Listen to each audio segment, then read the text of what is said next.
Morning, everyone.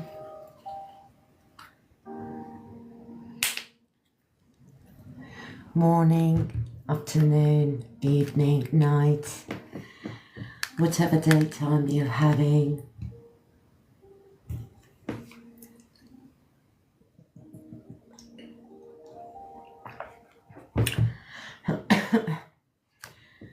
How have you been, people? I hope you're all doing great.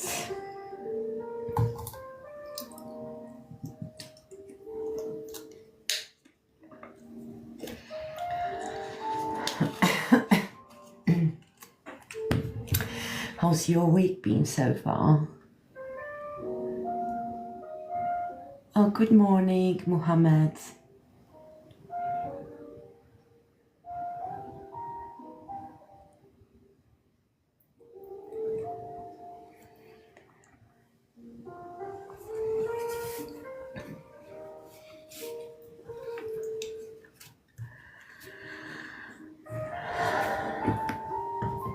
Hi, everyone.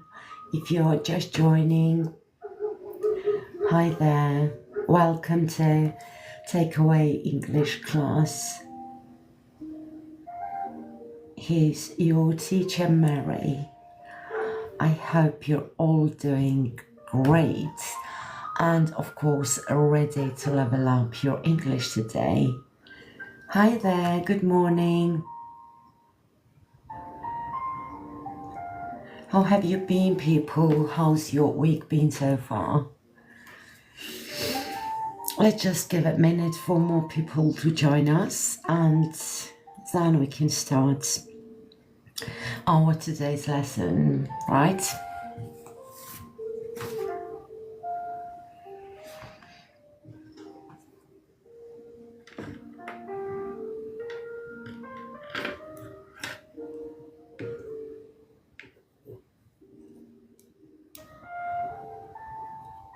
Yesterday's live lesson was chaotic, right? Because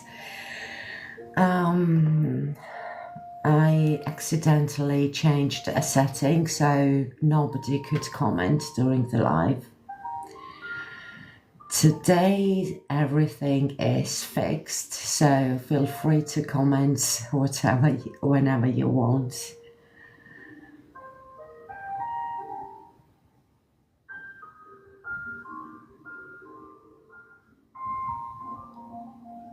It was fantastic and happy.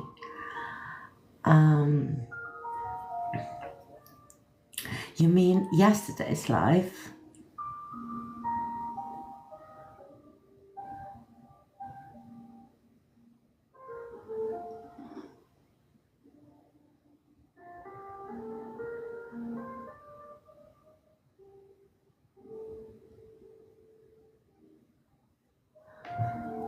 I was really surprised, to be honest, thinking like all of you were just ignoring me, you know?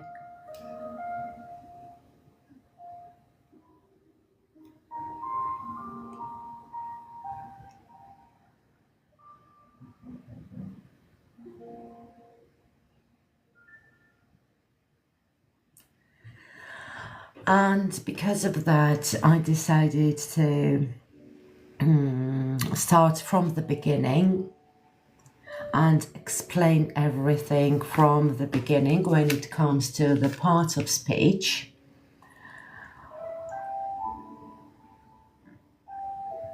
So then I can upload it on my YouTube channel. However, let me just make an introductory part. Sorry. To those of you who are first-time listeners and don't know what we are doing in here, right? I've prepared a 2-month course about one of my absolute favorite topics. I also call them puzzles of English.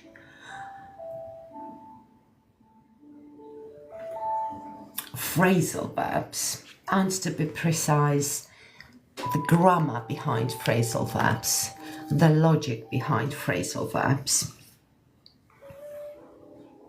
Okay?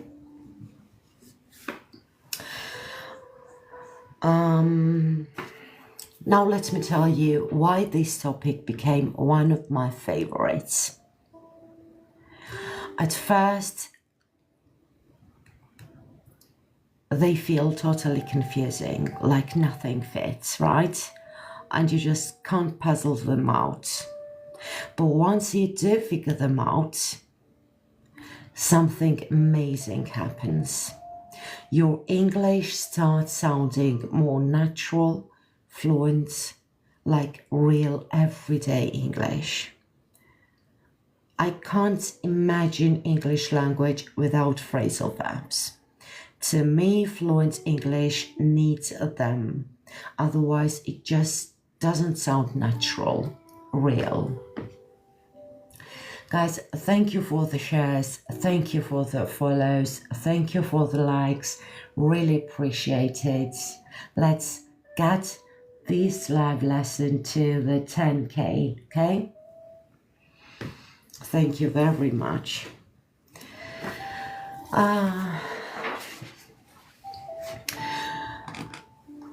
So here's the truth about phrasal verbs. If you are not using phrasal verbs, there are only two possibilities.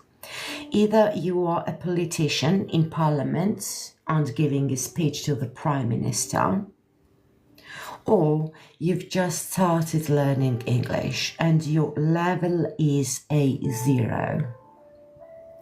Because even A1 students should begin using phrasal verbs early on. Okay?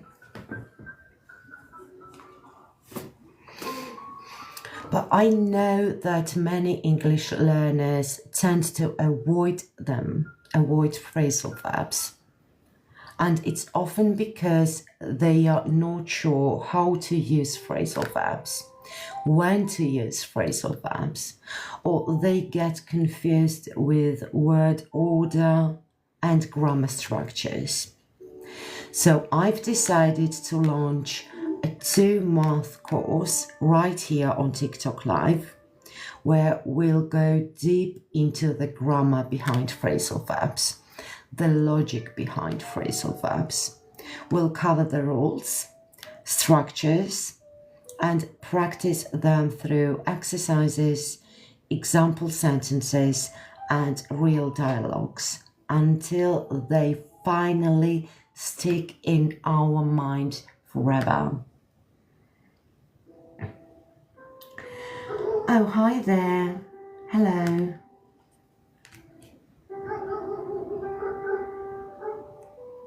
Thank you, Muhammad, for the rose.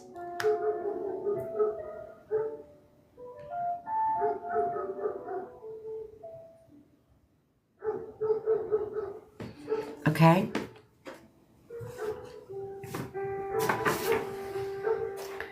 However, before we dive into phrasal verbs, I'm going to start off with something essential that every English learner should know, and that is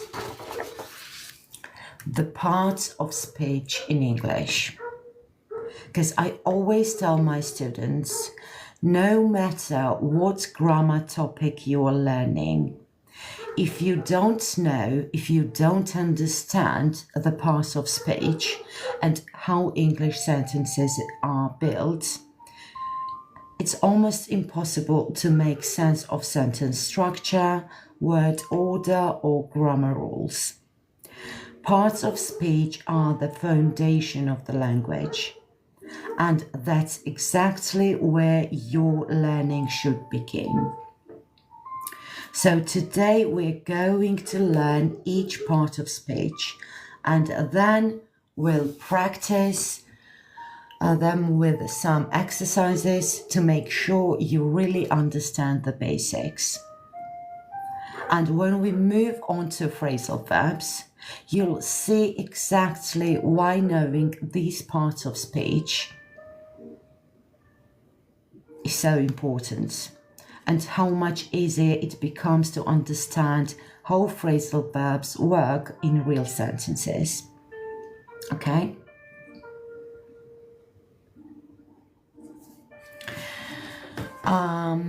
To those of you who purchased the book, even if you have a book at home, right? Please do join my live lessons, because you can ask me questions if you don't understand something, do exercises with me, right?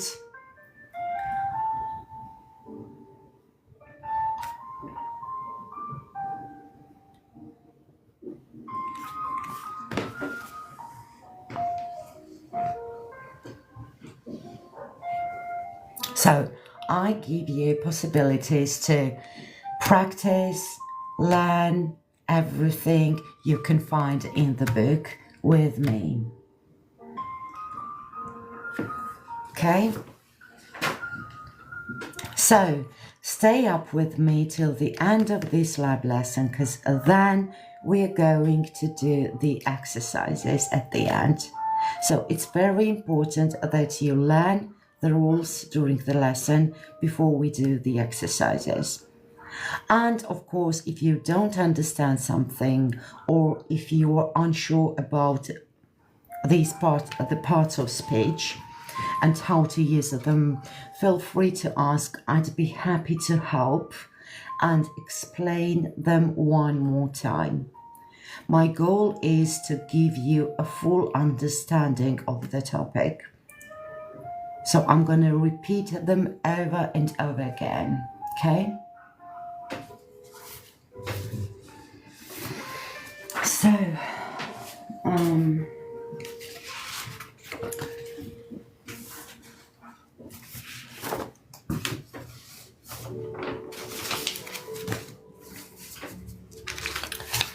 I hope you can hear me clearly and see everything properly. Let me just zoom in. Okay.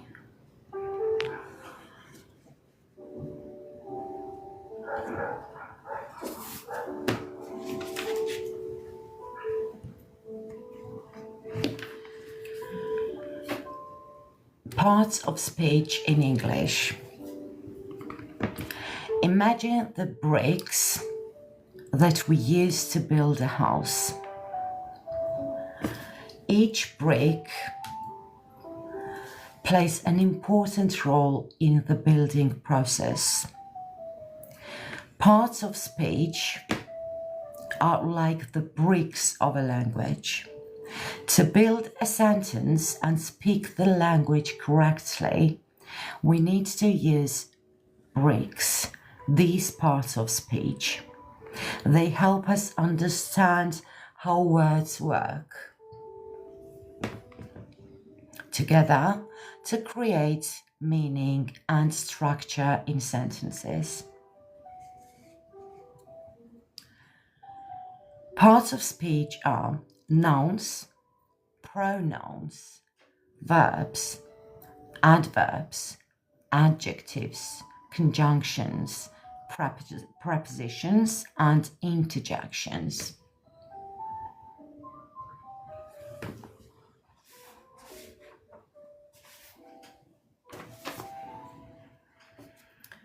Traditionally, there are 8 parts of speech. 8 parts of speech. And this is the most widely accepted classification in grammar books. However, I've added integer, most widely accepted classification in grammar books. However, I've added integer.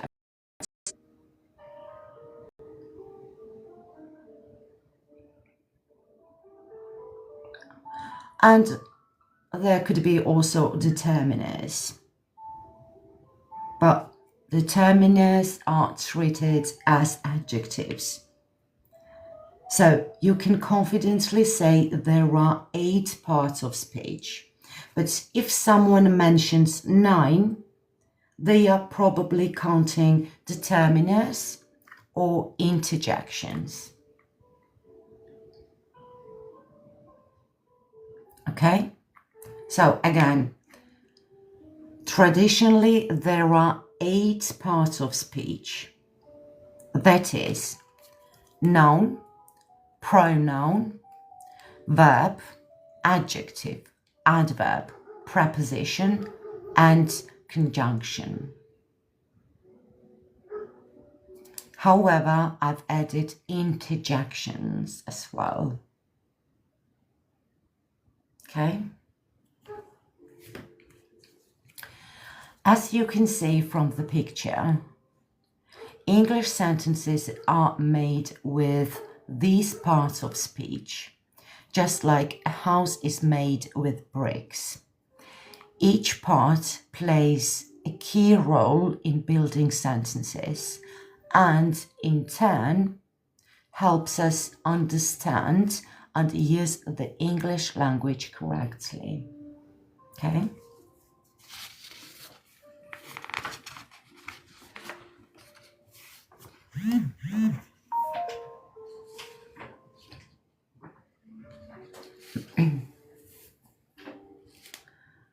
Let's start off with the nouns. Nouns are words that name people, places, animals, things, or ideas. Nouns are the most important words in the sentence, as they tell us who or what we are talking about. Okay? There are many categories of nouns.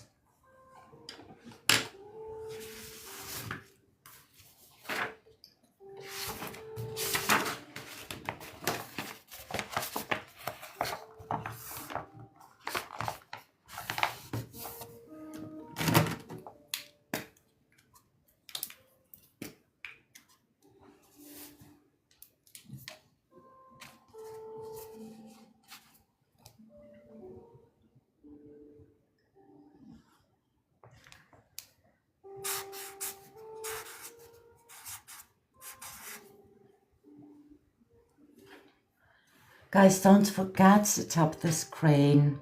Let's push this live out to other people. Okay? That would be amazing. So, nouns. There are many categories of nouns, including common nouns.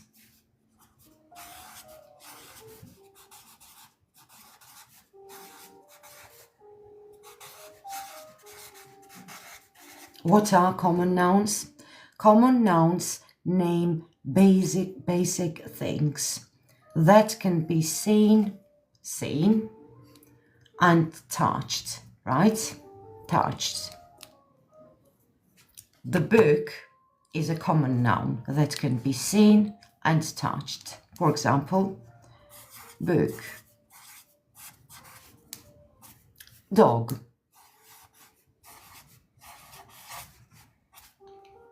House. All of these nouns can be seen and touched, right? Can someone provide any other examples of common nouns in English, please?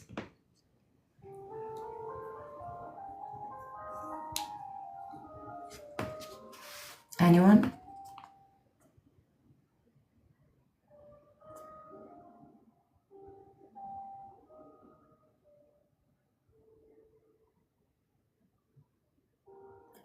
Car. Car. We can see and touch. Someone said love. Can we see and touch love? Can we touch love? Oh, hello, Maury. Hello, lovely. No, right? Glass, yes. Glass. we can see and touch. So everything that can be seen and touched are common nouns. A pen, exactly. So pen, glass, car, exactly. They all can be seen and touched. That is, they are common nouns, right? They are the most important words of the sentence, nouns, right? Okay. Category number 2.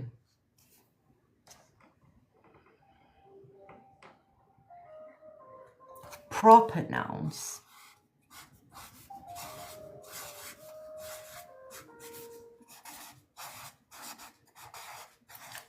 Proper nouns. Proper nouns name specific people, places, things, and they always begin with capital letter. For example, New York, Italy, France, exactly.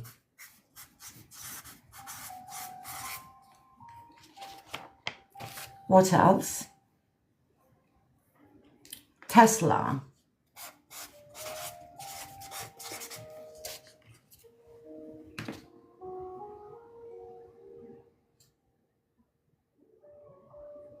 They are proper nouns. They name specific people, places, and things. And they always begin with capital letters. What is a capital letter?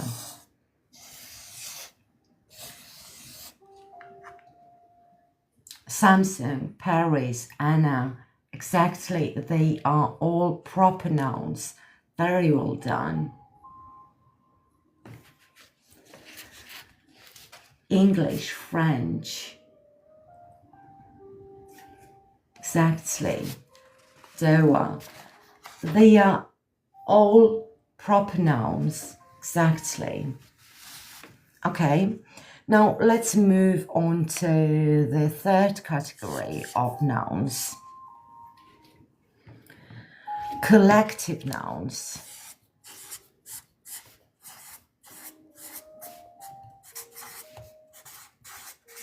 What are collective nouns? Collective nouns name groups of people or things.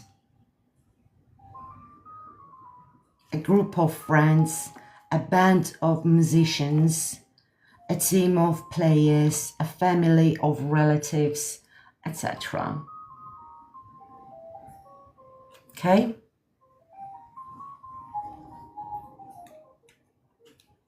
Family is a collective noun, right?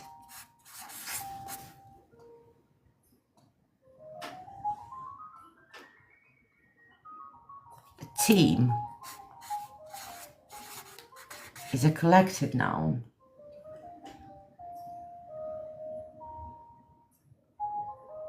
Members, collective noun, right? A band, collective noun.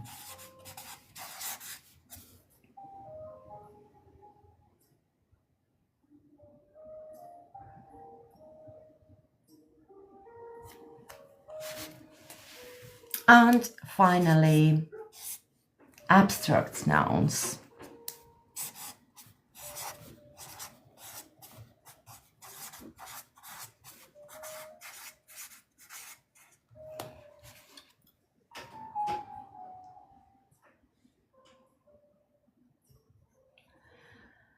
Now we can use love, right? Abstract nouns are everything that can be that cannot be seen or touched, right? For example, love. It's an abstract noun. We cannot see or touch. We can only feel it, right? What else? Is happiness an abstract noun? Or friendship, security, freedom, peace?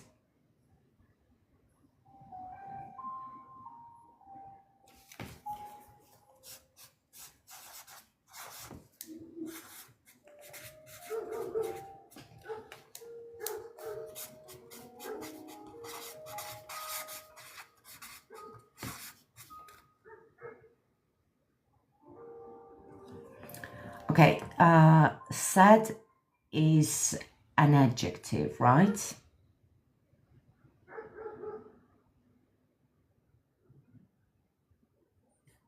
It describes someone. Sadness, exactly, sadness.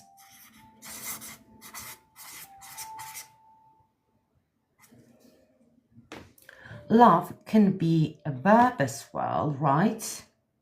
Yeah, exactly. Such as work can be a verb and a noun, right? Now we are talking about nouns only.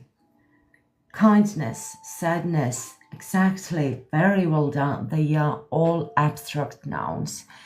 Everything that cannot be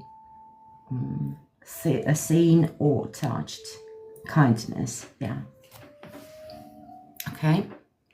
Now let's use these nouns in sentences, okay? Again with Tom. Okay, common nouns.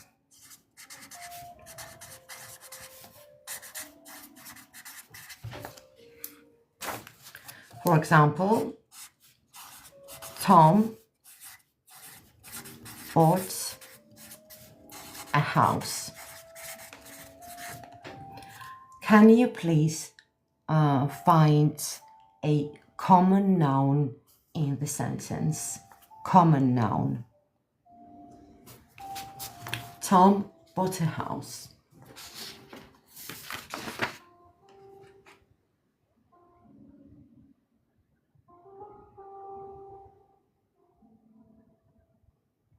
House, exactly. Everything that can be seen or touched. Okay? It's a common noun.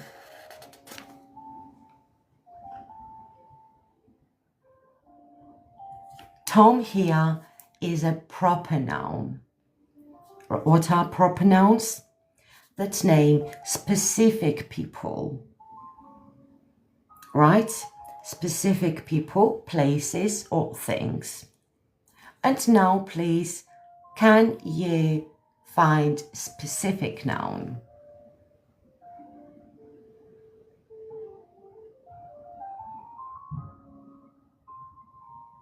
So, as I said, Tom is a specific noun, right?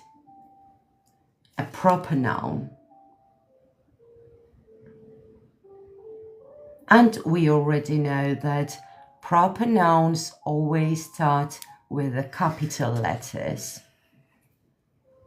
So if you see a word in a sentence that starts with a capital letter, you already know that it's a proper noun, okay?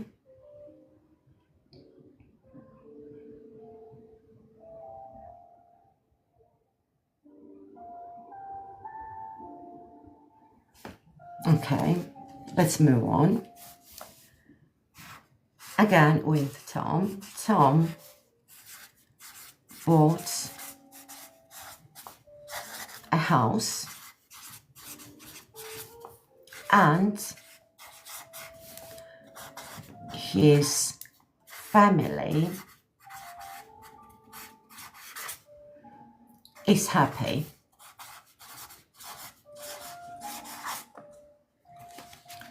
Can you find a collective noun?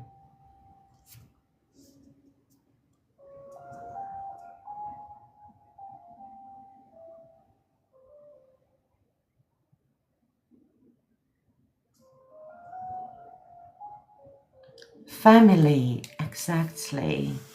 Collective noun. So, Tom, specific noun, proper noun, bought a house, common noun, and his family is happy, right? Family, collective noun. Tom bought a house and his family is happy.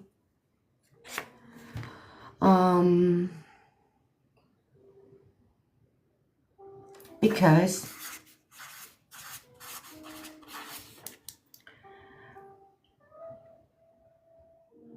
now they can enjoy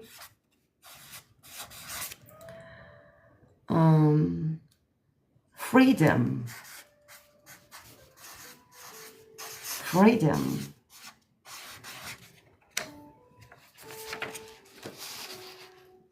Yeah, happy is adjective. Exactly.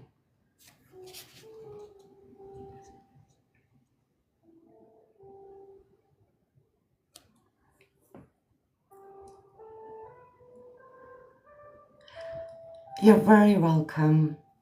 Can you please find an abstract noun in a sentence?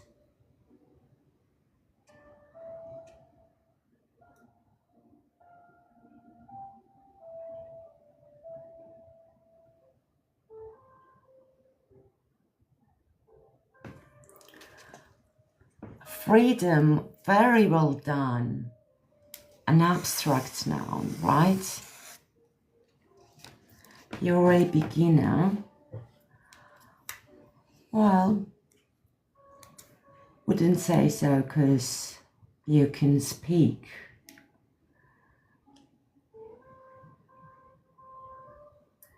Oh, hi Jasmine. Welcome.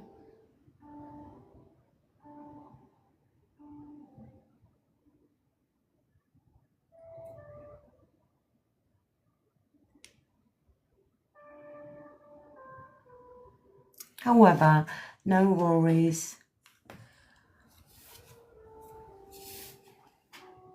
Oh, glad to hear that. So you can join my live lessons and you can practice English with us.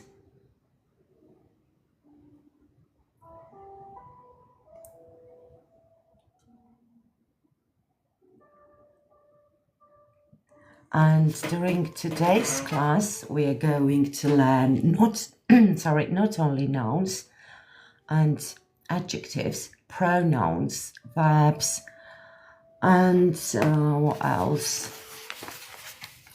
Well, everything about parts of speech, right? There are adjectives, adverbs, verbs, pronouns, nouns, conjunctions, interjections, articles, and so on. Okay, so now we have an idea of all the categories of nouns in English, right? So there are common nouns, house. Common nouns are everything that can be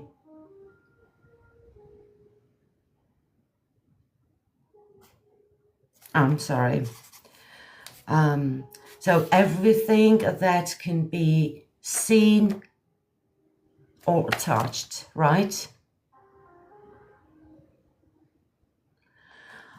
Oh, yesterday was super fun. We couldn't come. Yeah, it was really chaotic because I thought like you were all ignoring me.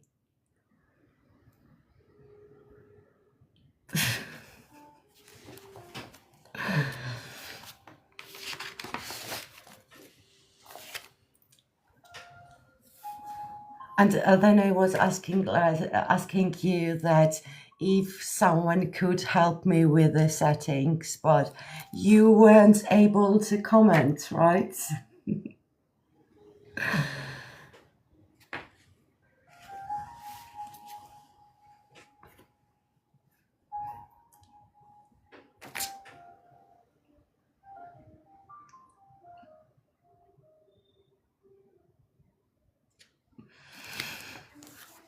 Okay. So let's move on. And so we already know there are common nouns, proper nouns, common nouns, house, everything that can be seen or touched. Then we have proper nouns, right? That name specific people, places, or things. Then we have collective nouns that name groups of people. And finally, we have abstract nouns, everything that cannot be seen or touched. Okay?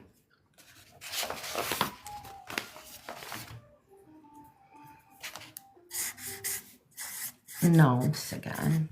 Nouns can be subjects of a sentence,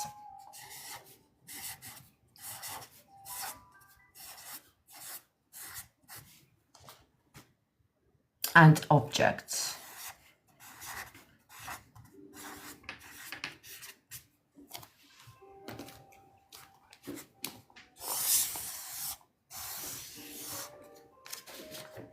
For example, I eat an apple.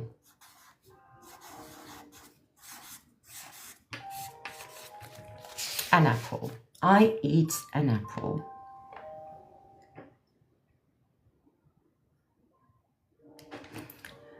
Here, I is the subject of a sentence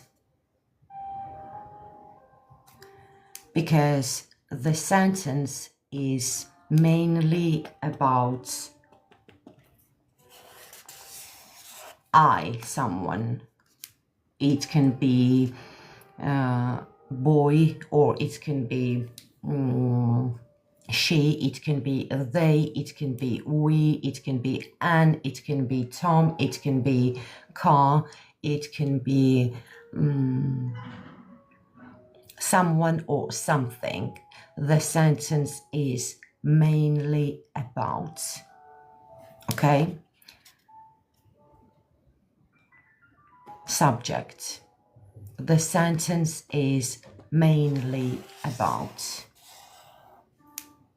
I. And then we have an object of the sentence. What is the object of a sentence?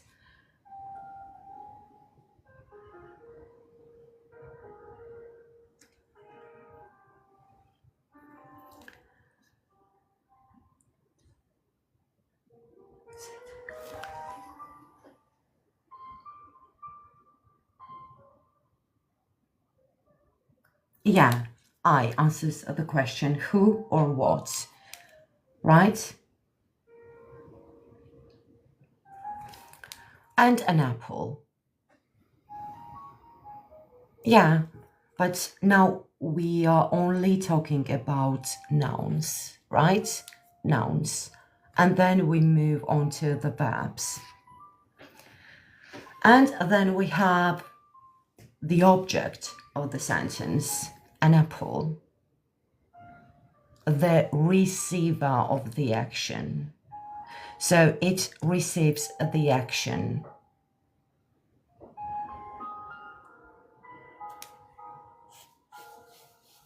Here, an apple receives the action, right?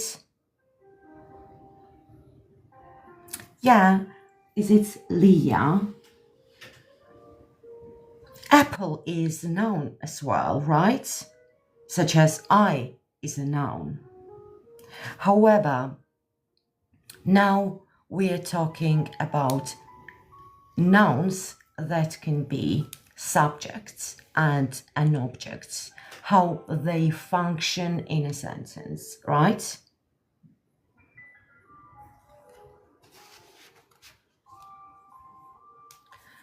So I, or say Tom here, Tom eats, we can say Tom eats an apple. Tom is a subject of a sentence. The sentence is mainly about Tom, right? So Tom is a subject of the sentence. And then we have the object of the sentence, the receiver of the action. An apple here is receiving eating, right? Receives the action, apple. So it's an object of the sentence. Okay. Now we have Tom gave me an apple.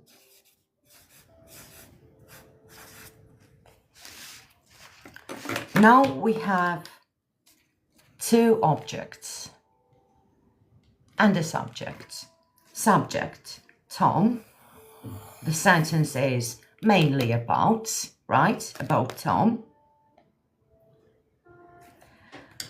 And we have direct object, an apple.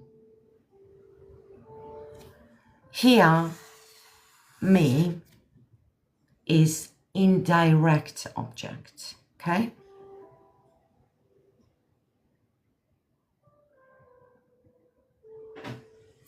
So, subject can be everyone or anything we start the sentence with. And then the other nouns of the sentence are usually objects of the sentence. And before I bring up phrasal verbs, the grammar behind phrasal verbs,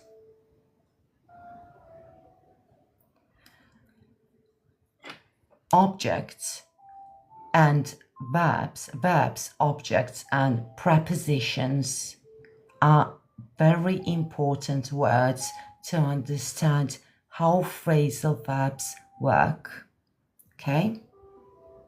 That's why I started my course related to phrasal verbs from the parts of speech, okay?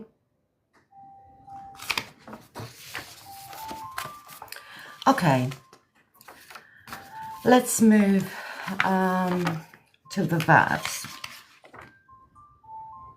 Yeah, and so examples: Tom, dog, cat, Paris, London, book, car, girl, woman, man, love, hope. They are all nouns, right?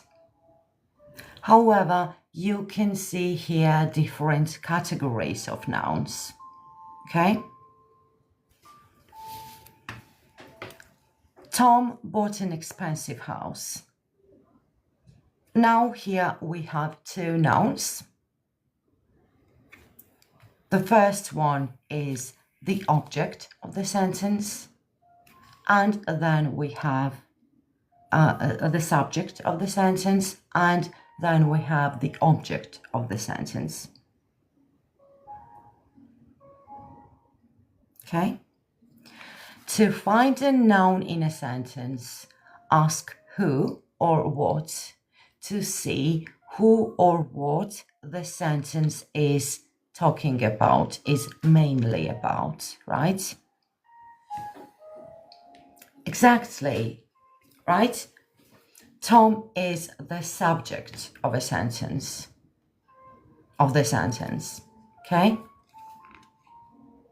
House is the object of the sentence, the receiver of the action, right? It receives the action.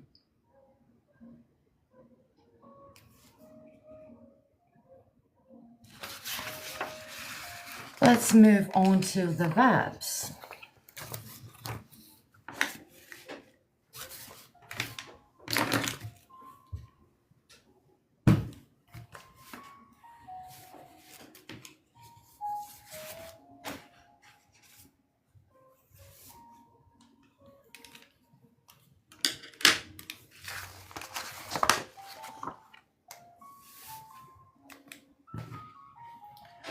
Equilibrium. Please, I can't understand direct, indirect objects.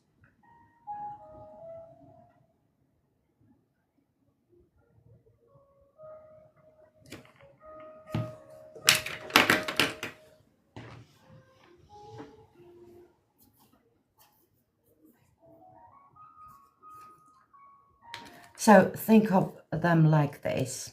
Subject is someone or something the sentence is mainly about. For example, Tom here is a subject,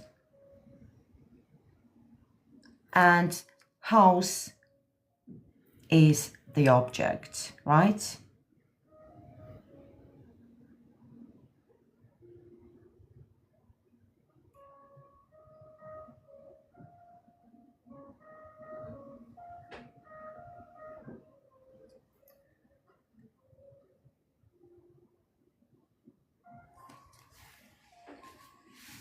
Okay. The book's, is it Leah, right? The book's name is, let's phrasal it.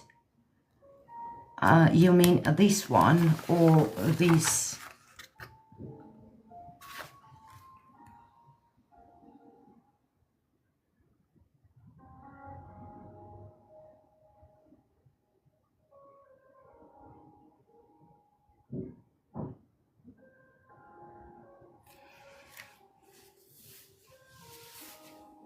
Okay, so this is a part of speech in English. This is an 18 PDF on the part of speech, 18 PDF.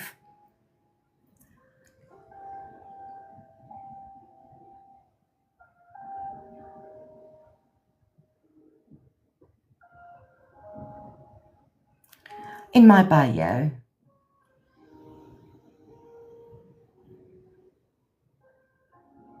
All the materials I use during the live lessons, you can find them in my bio.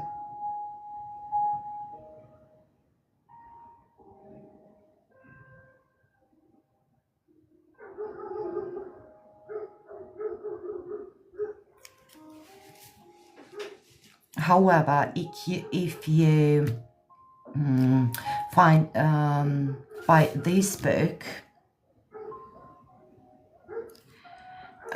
just use the code takeaway, all caps, so you can get 20% off.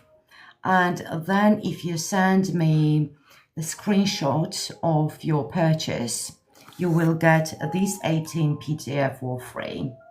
Okay.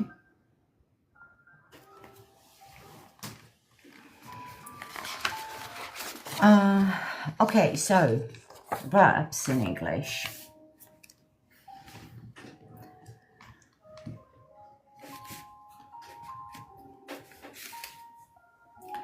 When we talk about doing something, we need a verb, right?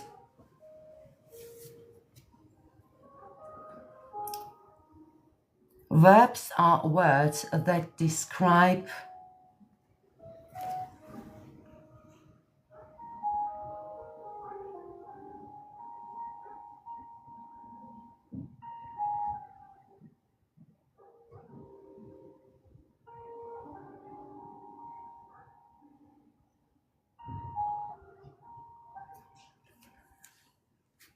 if you click the link in my bio, you can see the prices and all the information about the book and about the PDFs.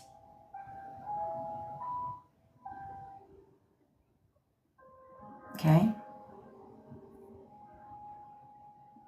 And of course, don't forget, if you're going to buy the book, don't forget to use code take away all caps, right?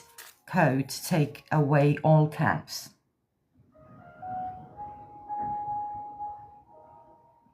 So you can get 20% off. Okay.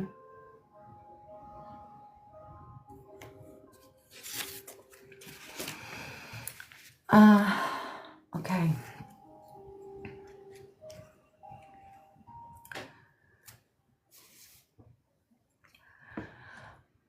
Verbs are words that describe actions, something you do, or a state of being, how something or someone is, right? Verbs tell us what the subject, noun, of the sentence is doing, or how something is. Every sentence needs a verb. So when we talk about doing something, we need a verb. For example, I run every morning. What do I do every morning? I run every morning. Run is a verb. They describe action. What someone or something is doing, right? Or they play football after school. What do they do after school? They play. Play is a verb. He works in a bank. What does he do? He works. Work is a verb.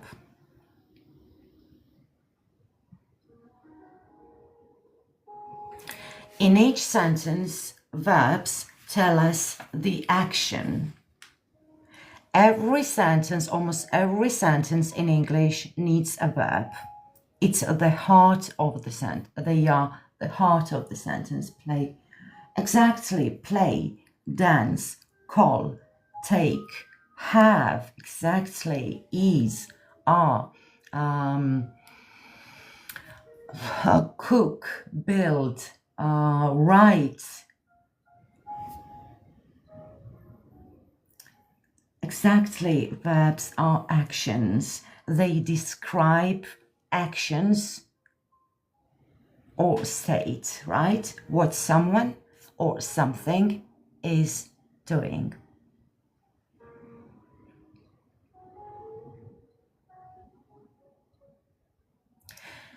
To find the verb in a sentence, we can ask questions such as what is the person doing, or what someone or something is doing, or what happens, right?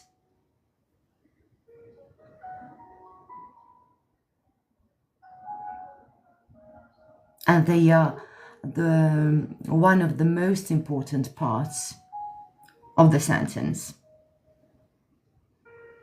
Okay?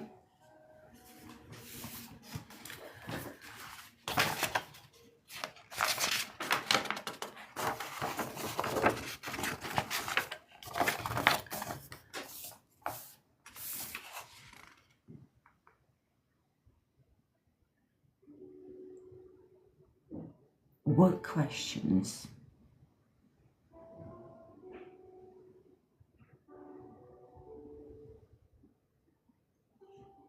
What do I mean by what questions?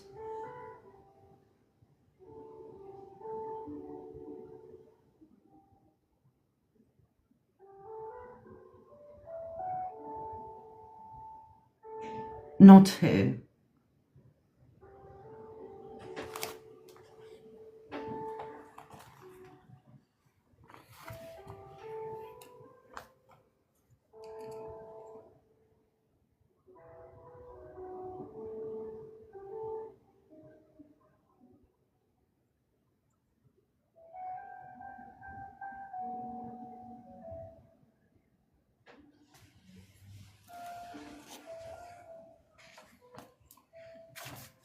Okay. There are three main categories of verbs.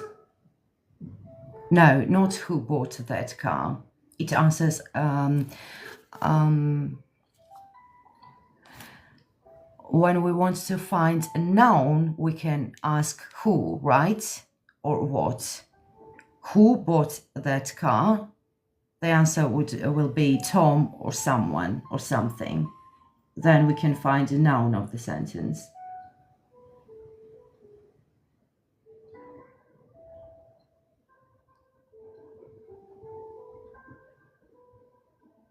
What made you take that?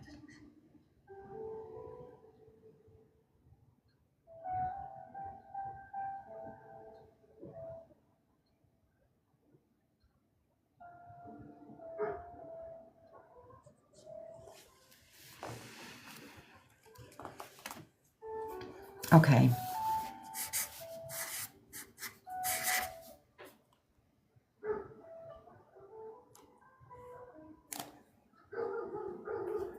There are three main verbs in English. Doing verbs,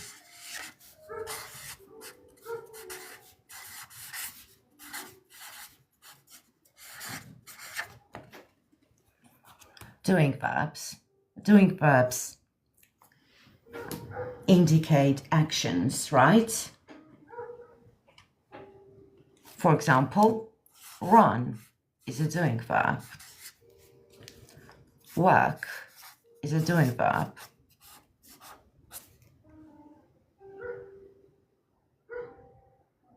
Running, eating, smoking.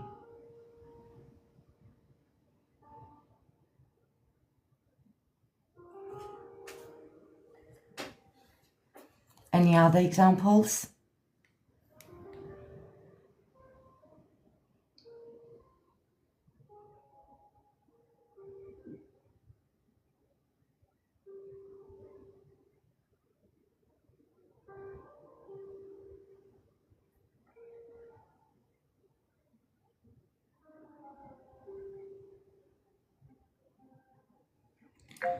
Doing verb, I bought a home. Exactly. Well done, Jasmine. Cook, sing, drive, set. Very well done, Jasmine. Yes, exactly. So there are doing verbs,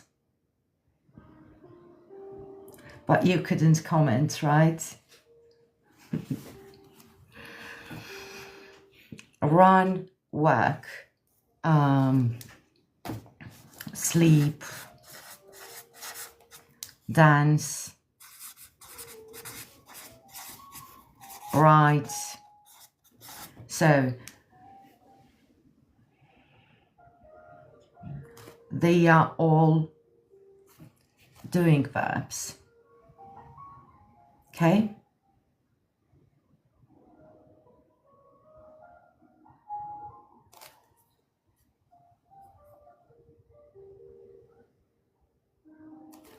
Then we have being verbs.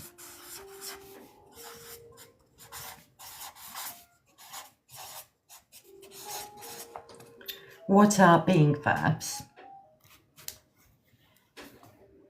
Am, are, is, right? Being verbs. Being verbs connect one piece of information to another. They are linking verbs, right? For example, I am happy. Here,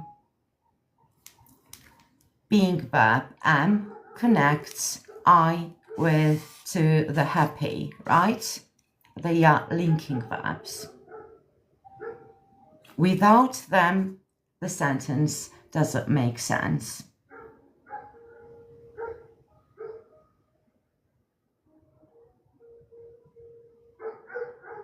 Okay? I am happy. You are sad.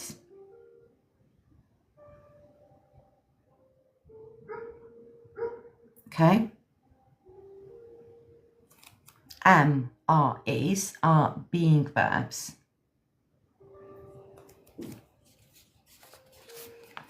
And finally, we have having verbs.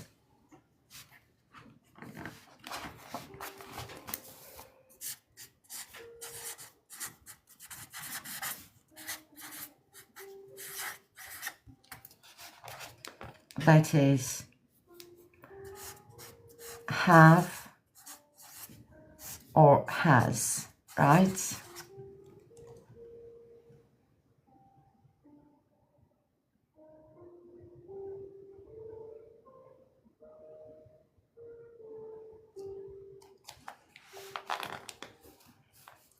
I have a house.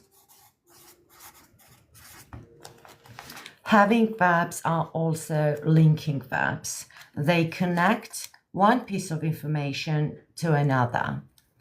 Have here connects I to the house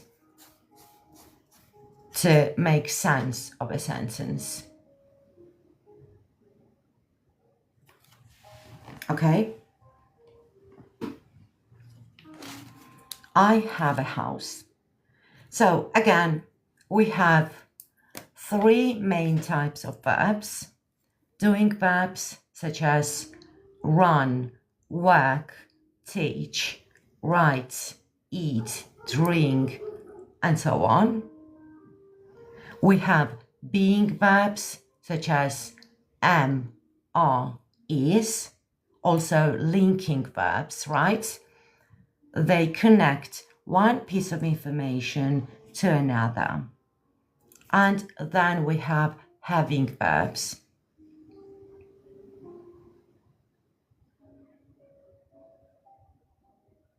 Have, has, and also having verbs are linking verbs that connect one part of the sentence to another. Okay?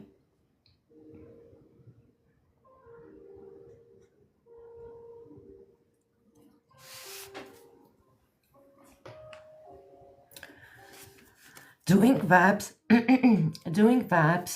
can be regular when we want to form verbs in the past simple tense. For example, regular verbs and irregular verbs, right?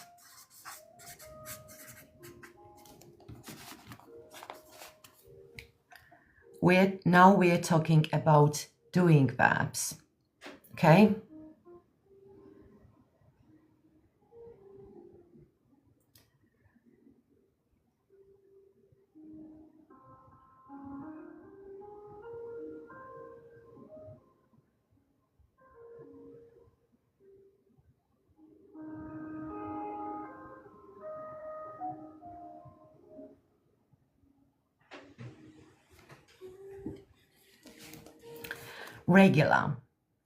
Regular verbs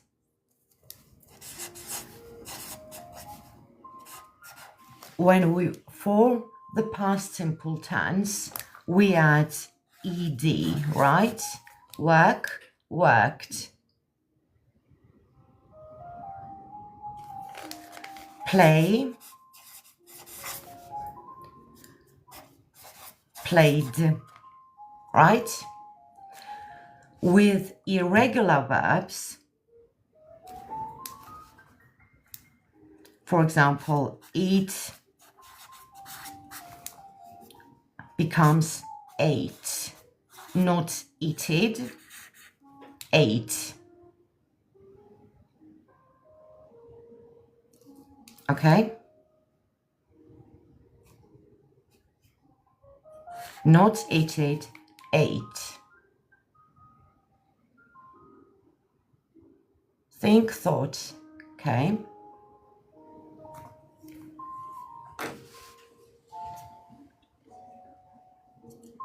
Buy, bought, exactly.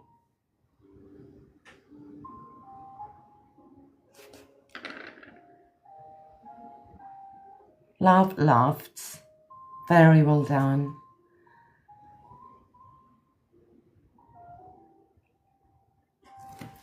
Okay?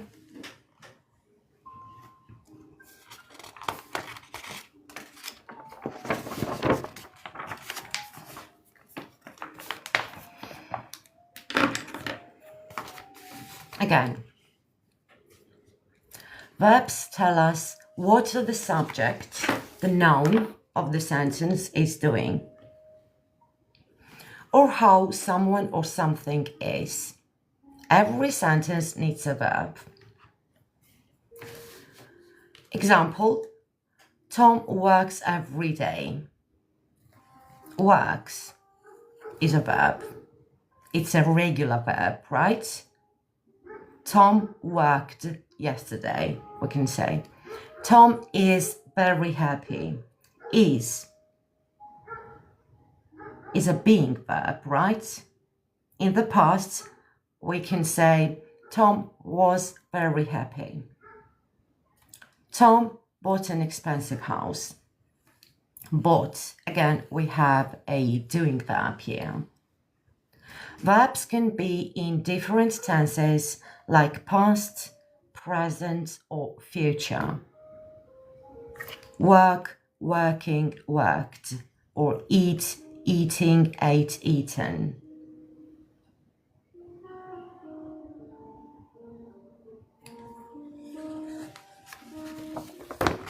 Okay? Let's move on to the pronouns.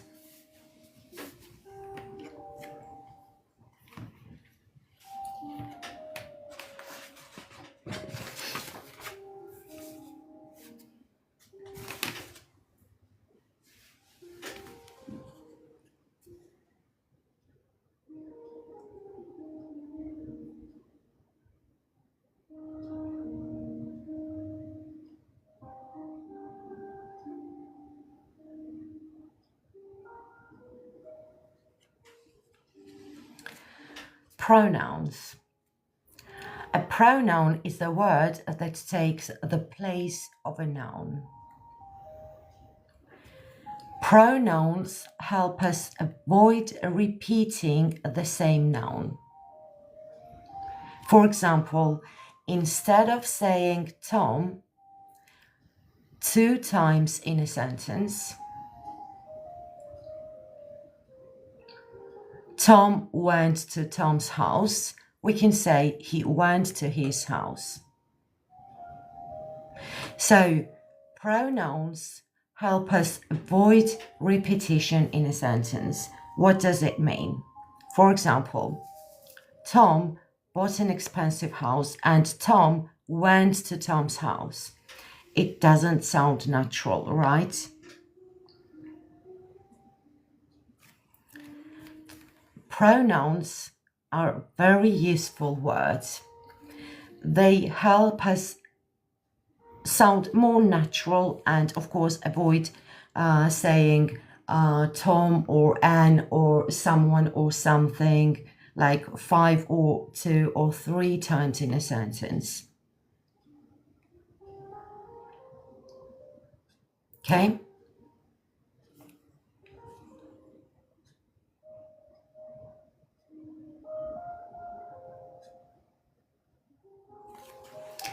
Examples: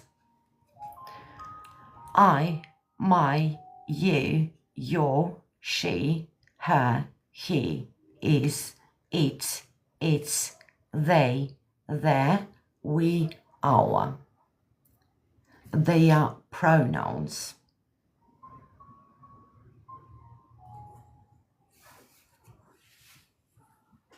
Exactly. Tom went to his house. Instead of saying Tom went to Tom's house, we can say Tom went to his house. Okay?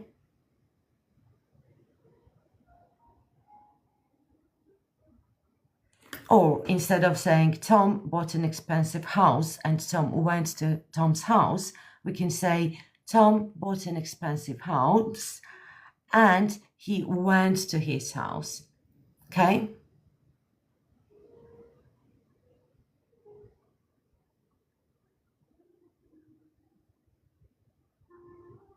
Or instead of saying I like Anne and Anne likes me and Anne and I are happy, we can say I like Anne or I like her and she likes me and we are happy. Okay?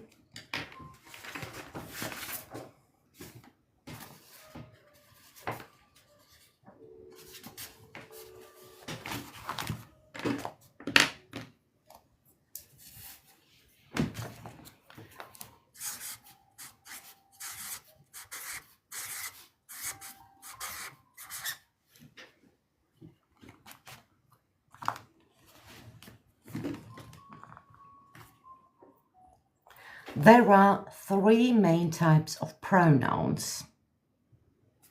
Personal pronouns,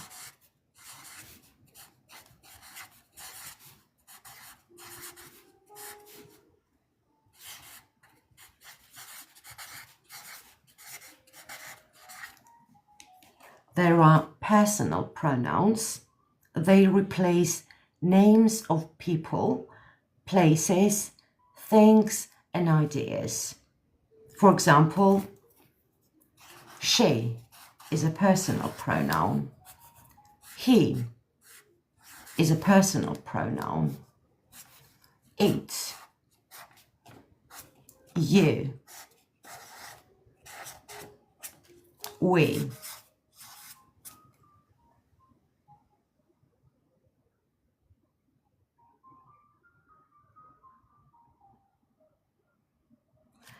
Is it equilibrium? Please, if you do not like something, you can just leave the live, okay?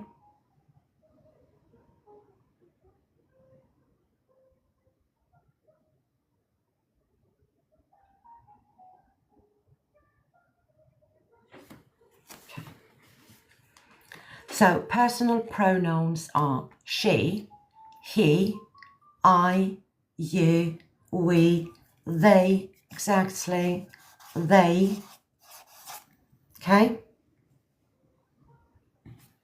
Personal pronouns replace names of people, places, things, and ideas.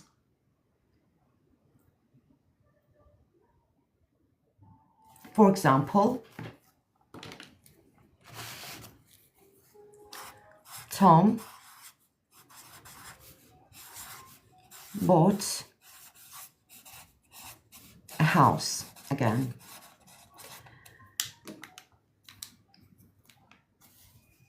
We can say he bought a house. Here, he is a personal pronoun, right? It can replace Tom. He bought a house. Very well done. He bought a house, right? Okay. Then we have possessive pronouns.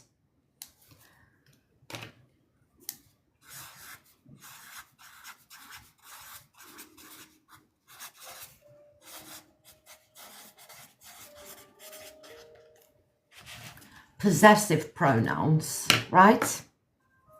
Possessive pronouns replace nouns and indicate ownership. For example, Tom went to Tom's house. Can be Tom went to his house. His house. Possessive pronoun.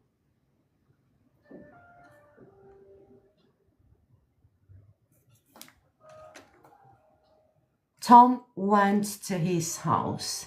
His, her, your, mine, its, our, their, they are possessive pronouns that indicate ownership, right?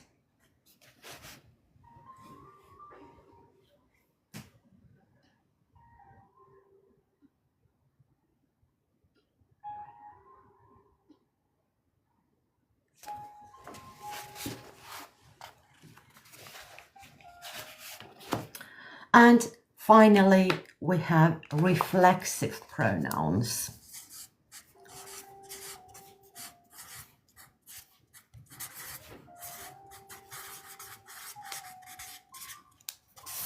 Reflexive pronouns.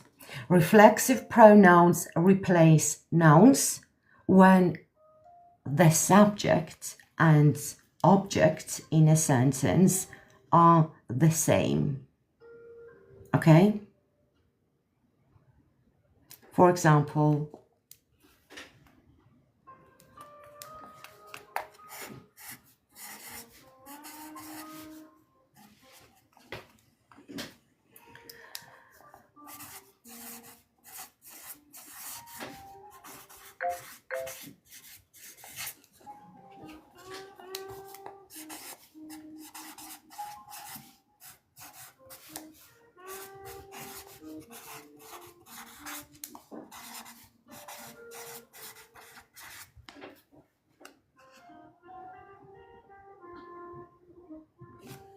okay? Here we have a reflexive pronoun, himself. And as you can see, the subject and the object of the sentence are the same. We are talking about Tom. Reflexive pronouns can be himself, myself, yourself, theirselves, ourselves, etc. Okay?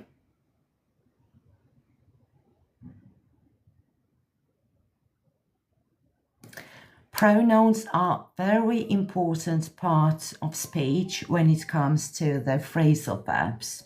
Okay?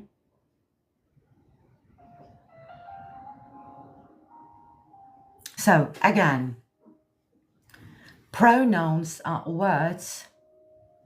I'm sorry.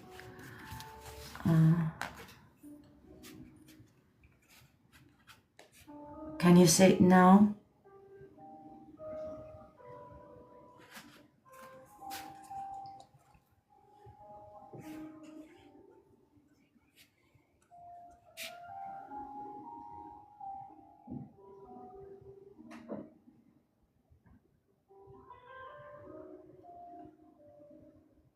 Okay. So pronouns are very important words, especially when it comes to the phrasal verbs. Pronouns are words that help us to avoid repetition in a sentence. And instead of saying, for example, Tom or Anne or someone or something in 3 times, 4 times in a sentence, we can replace them with pronouns instead of saying Tom 3, 4 times in a sentence, we can say he, we can say his, we can say him, right? Or instead of saying, for example, let's use a thing, a pen, for example. I bought a pen. The pen is red.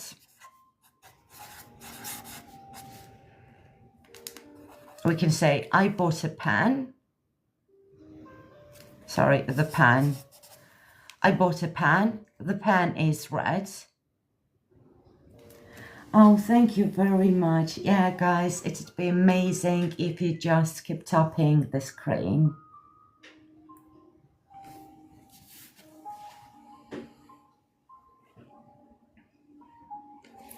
I bought a pen, the pen is red. Instead of saying pen 2 times in the sentence, we can say, I bought a pen, it is red. Okay? We can say, it is red. Not the pen is red, it is red, or it's red. Okay? Exactly. So, I bought a pen, it's red.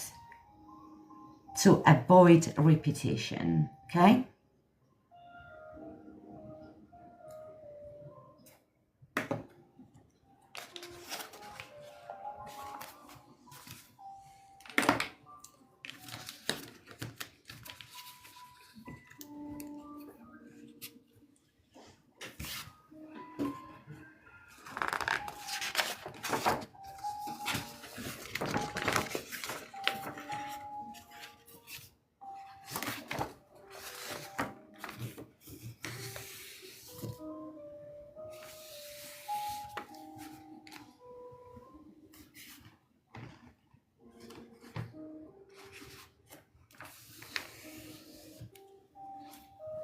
Adjectives.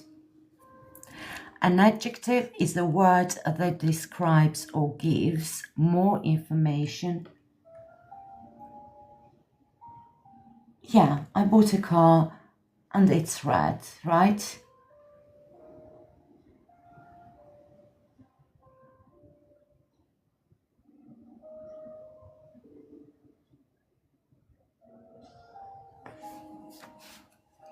An adjective is a word that describes or gives more information about a noun. What is a noun? We already know that nouns are someone or something. There can be proper nouns, common nouns, abstract nouns, right? They name someone or something in a sentence, such as people, places, things, right? So adjectives can describe only nouns, not verbs, not adverbs, not other adjectives, but only nouns. Okay? So an adjective is a word that describes or gives more information about a noun. They provide details like color, like white, red, blue, green. For example, again, green pen, green is an adjective, right? And again, it describes noun. A pen is a noun. It's a common noun, right? Size, it can be big, it can be short, little, small, large, and so on. Shape, it can be triangle, rectangle, square, etc. Okay? Adjectives make nouns like people, animals, things more specific by adding details. So they help us to receive or give more information about someone, or something. And they always give us information about nouns, not verbs, okay? Only about nouns.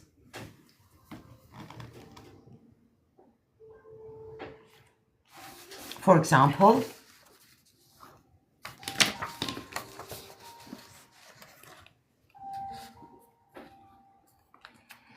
Tom bought an expensive house. Expensive is an adjective because it describes house. House is a noun, right? Tom bought a big house. Big.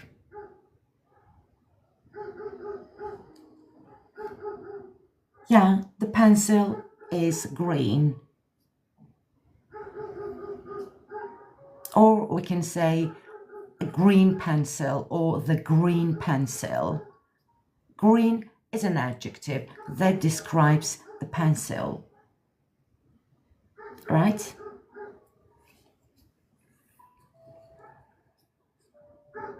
Tom bought a big house. It describes the size of the house, right? Big house.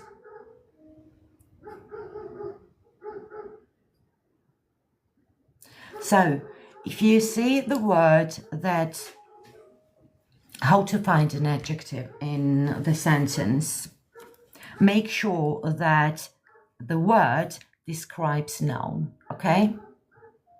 If the word describes or gives us more information about noun, it's an adjective, okay? Again, Tom bought a big house. We have an adjective. Why? Because it describes the house. Tom bought a new car. Again, we have an adjective. Why? Because it describes noun.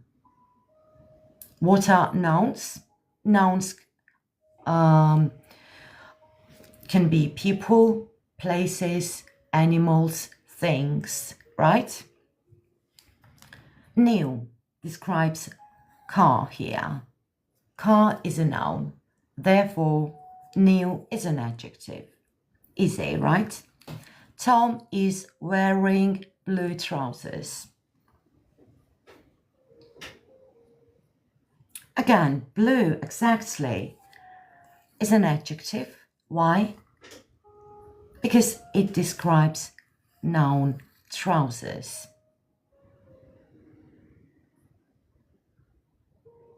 So remember that if you want to find an adjective in the sentence, that just make sure that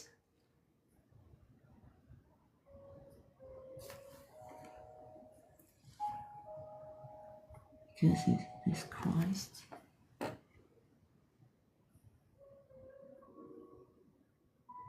I'm sorry, what do you mean? Because it is Christ. Okay. So, again, if you want to find an adjective in a sentence, just make sure that this word, expensive or big or new or blue or whatever it is, it describes noun, okay? How to find a noun in a sentence? We should ask questions who or what. House answers the question what. Trousers answer the question what. Car answers the question what. Exactly, I have black shoes, right?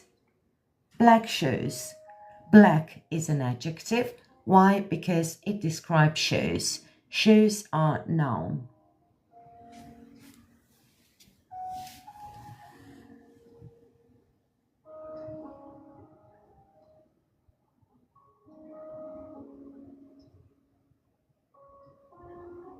Okay.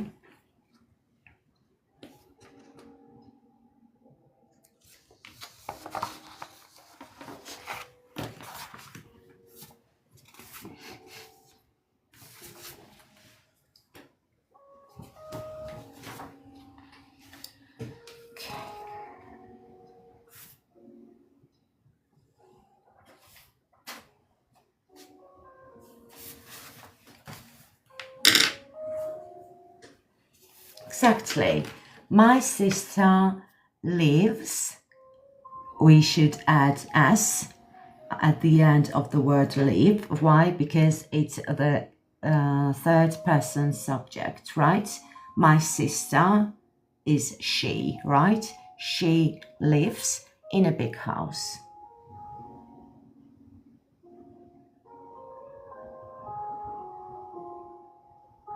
Excellent.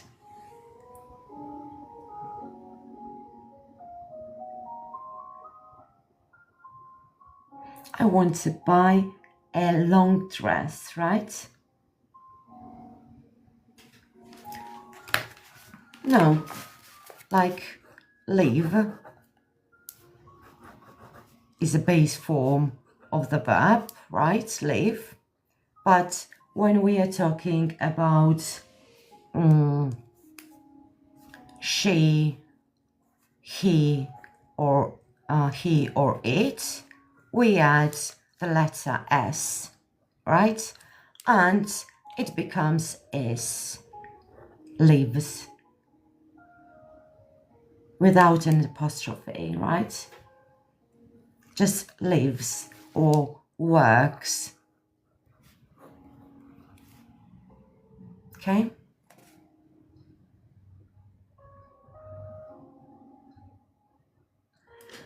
She looks beautifully. Okay, so as you can see now, someone said she looks beautifully.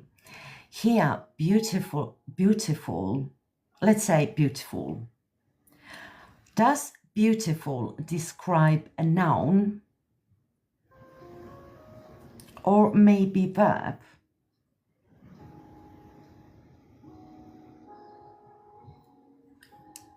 Okay, I just mean she lives in a big, beautiful house next to mine. She lives in a, right? In a big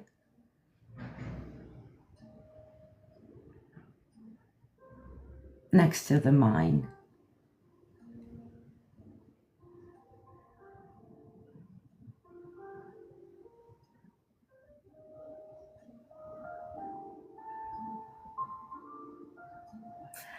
That's exactly where we are going to move on. And now we will talk about adverbs. That's why I wanted you to remember that adjectives describe nouns always, okay? So if we want to describe a noun, someone or something, we always use adjectives. I live in a beautiful city, right? Here, beautiful describes city. That is, beautiful here is an adjective, right? Because it describes city, something. Now let's have a look at adverbs, okay? And remember, she looks beautiful, okay? The sentence, she looks beautiful. So, an adverb is a word that describes or gives more information about a verb, adjective, or another adverb, okay?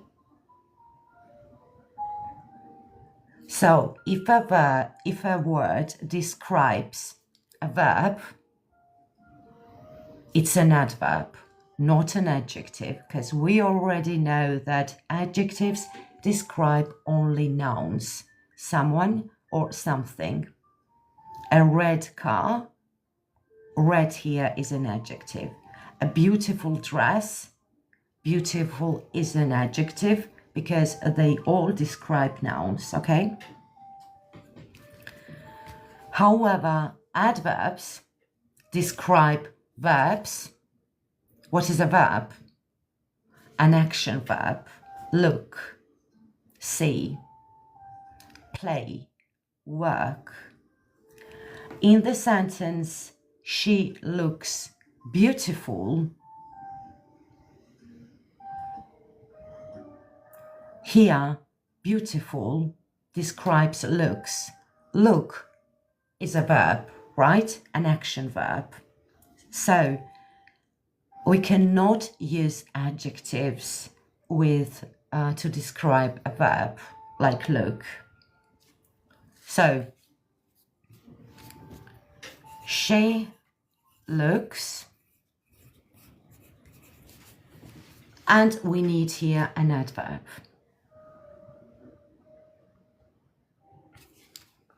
Okay? Adverbs tell us how, when, or to what degree something happens or is.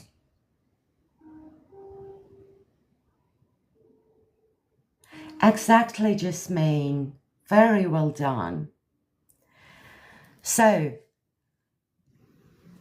adverbs can be quickly, slowly, very, soon, here, there, loudly, etc. Usually, mostly, to form an adverb, we add the words L and Y. For example, she looks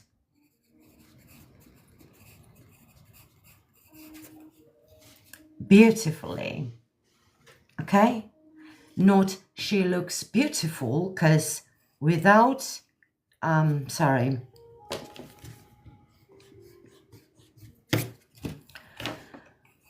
if we add only beautiful, it would be an adjective. And we already know that adjectives cannot describe verbs, because here we have the verb look, an action verb, right?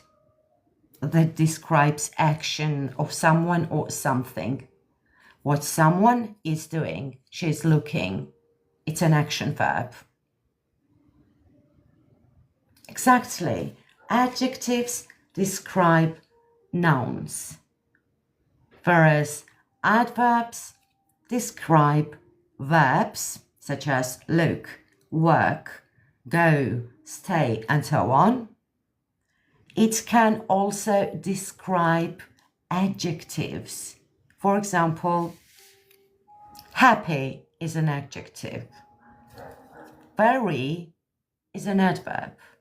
Now you can see that adverbs can describe even adjectives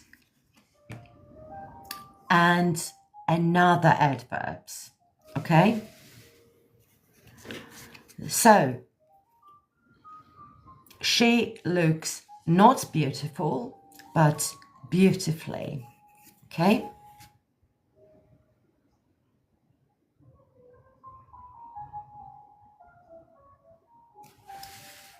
In order to find an adverb in a sentence, just make sure that this word describes either a verb, an action verb, adjective, or another adverb, but not noun, okay? Tom bought an expensive house and is very happy. Very describes here adjective happy. How happy is Tom? Tom is very happy.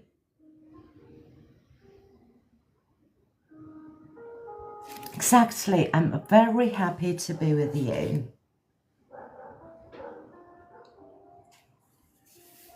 Okay? So that's the main difference between adjectives and adverbs. Okay?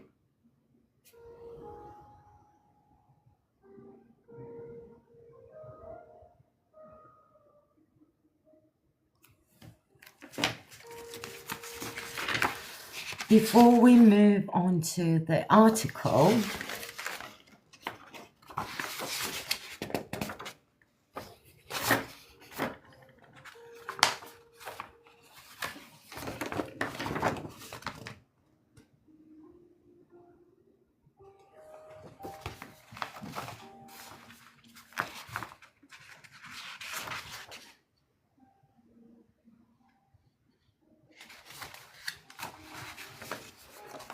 let's do this exercise. She lives, right? So as you can see, she, he, or it in a sentence. So when you say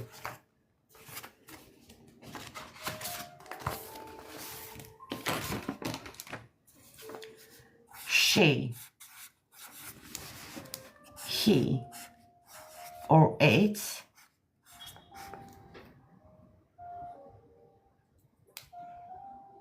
we should add the letter S after the verb plus S. However, make sure that you are talking in the present simple, okay?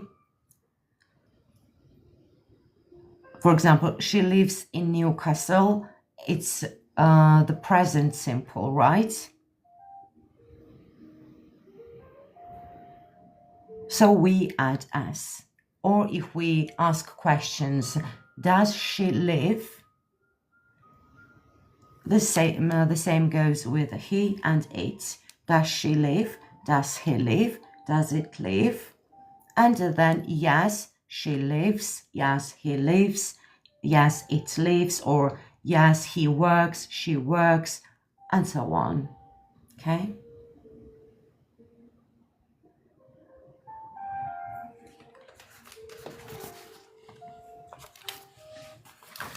Okay, before we move on to the articles, you're very welcome. Let's do a quick exercise. Read sentences, then find and check the parts of speech.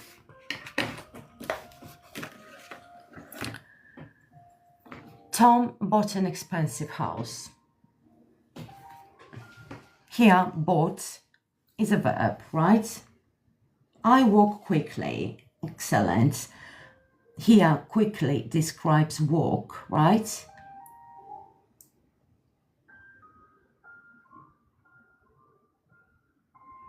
Walk is an action verb.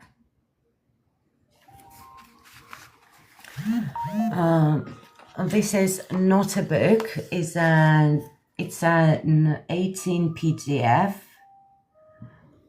on the parts of speech in English. All the materials I'm using during the live lesson you can find in my bio. Just click the link in my bio and it will get you to my Ko-fi profile where you can see all the products.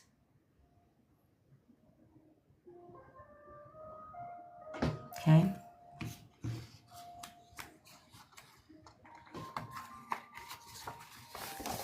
Okay. However, if you are asking me about this book, the phrasal verbs, if you use the code takeaway, all caps, you'll get 20% off. And if you send me the screenshot of your purchase, you will get this 18 PDF page PDF for free. Okay. Okay, let's do the exercise. Read the sentences, then find and check the parts of speech. Number 1, it's Tom. Bought, it's a verb. You're very welcome, lovely.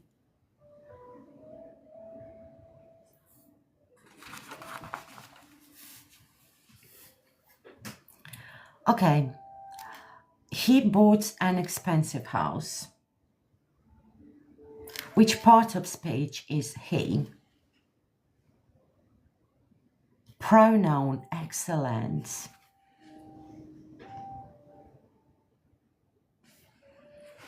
Number 3. My son has a beautiful car.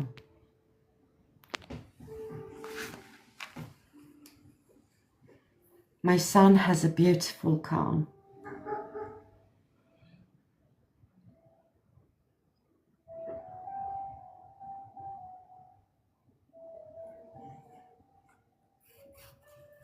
You guys, you're spot on. Very well done. It's an adjective. Beautiful car, because it describes noun, right? He's very happy. Okay. Okay. Is happy a noun?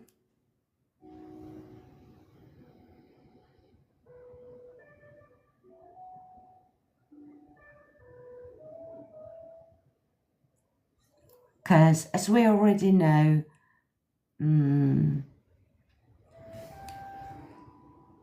adjectives can describe only nouns, right?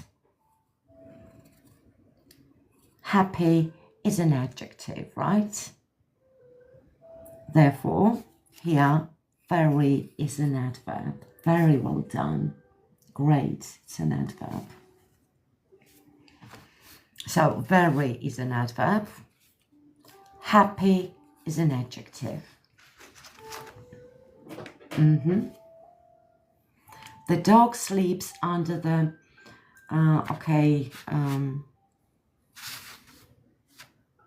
preposition.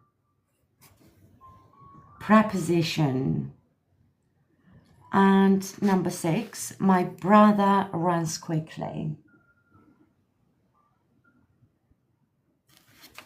Quickly describes runs.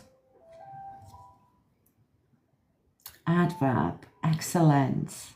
Very well done.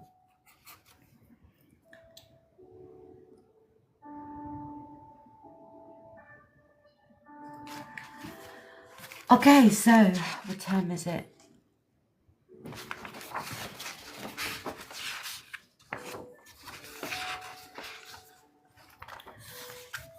Okay, before we move on to the article, let's take a 2-minute break, okay? Don't go anywhere. I'll be back in 2 minutes, okay?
Okay, I'm back.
Yeah, because good student, lovely cat.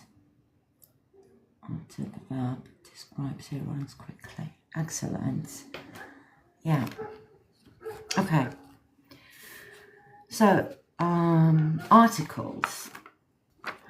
An article is a word that comes before a noun, a person, place, thing, or idea. Articles help us understand whether we are talking about a specific noun, a person, thing, place, or idea, or a general noun. They help make the sentence clearer. A or an, the or the.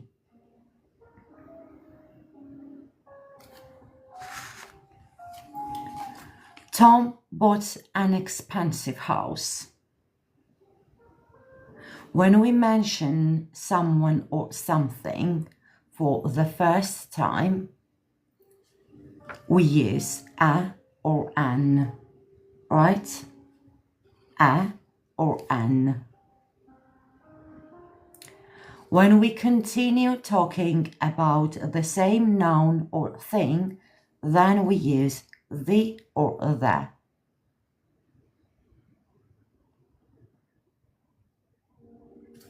So, use a or an when talking about something that is mentioned for the first time, or when we are talking about one thing.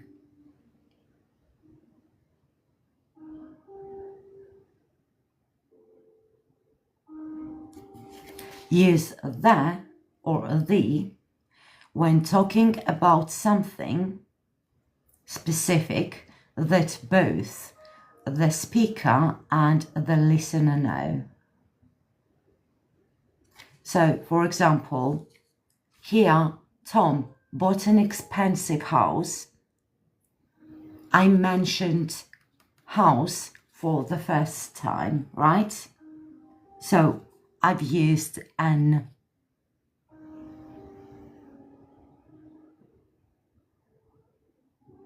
Or give me a pen. I'm mentioning the pen for the first time and I'm asking you to give me one pen.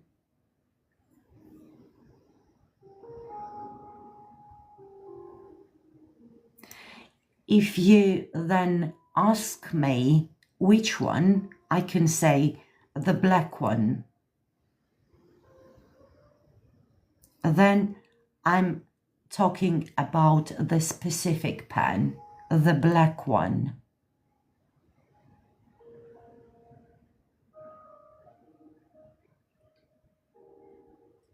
Okay?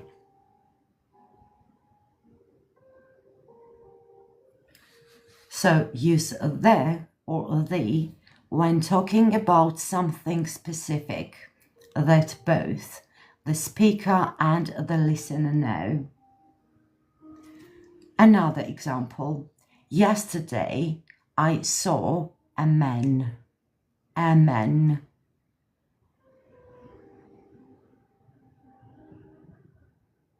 Then I continue talking about this man. Yesterday I saw a man. The man was happy or sad. Okay? Then if we continue using the same noun, then we use the article the or the. Okay?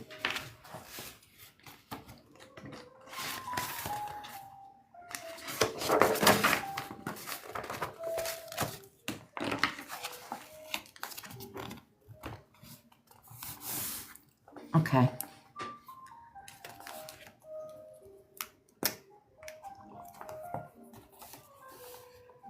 I saw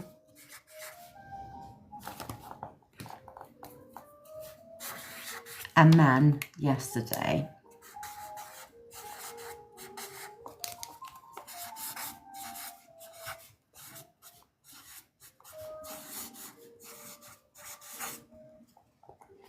I'm mentioning the man for the first time.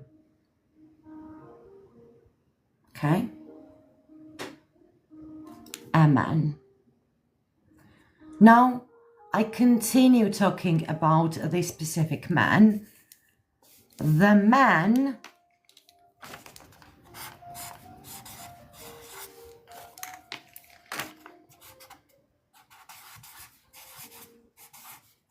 was sad, for example. For the first time, a, or the second time, the. Okay, now what's the difference between the and the? The same as with a and an. A pen,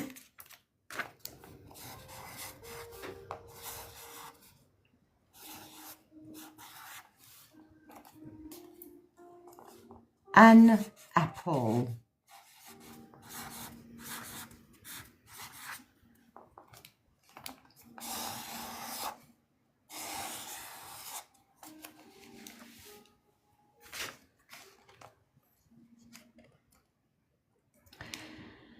If a noun starts with the letters such as P, P or T or K or she or she, we use a. If the noun starts with letters such as a, e, I, o, u, we use an. An apple, an elephant, and what else?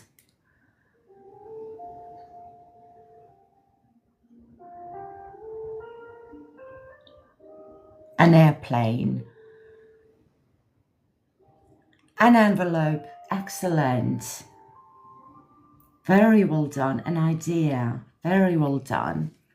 The same goes with the. We use the apple,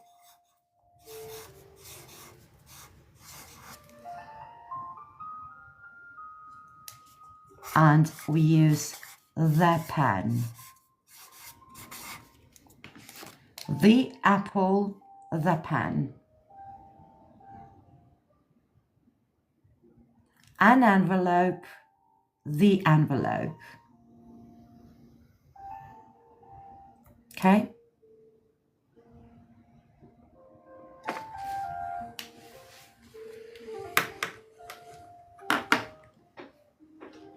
So again, if we mention someone or something for the first time, we use a.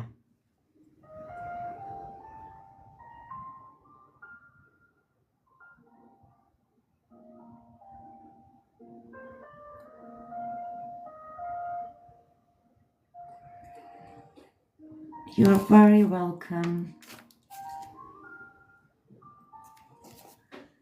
When we continue talking about the same person or thing or animal or place, and we mention the same person, animal, thing, someone or something for the first time, then we use the or the, okay?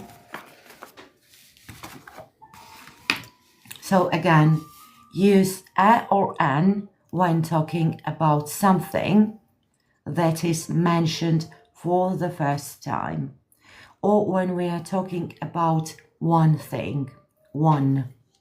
It can also mean one, okay? Use the or them when talking about something specific that both the speaker and the listener know, okay?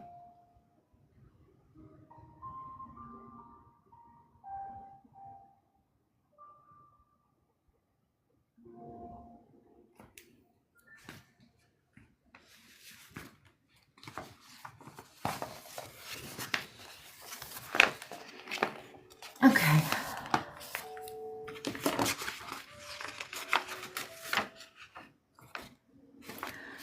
Let's move on to the prepositions.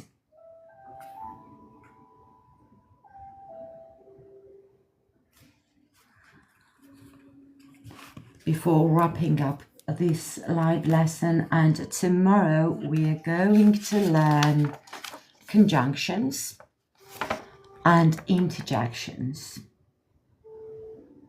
and of course do some exercises. So make sure to join my live lesson tomorrow.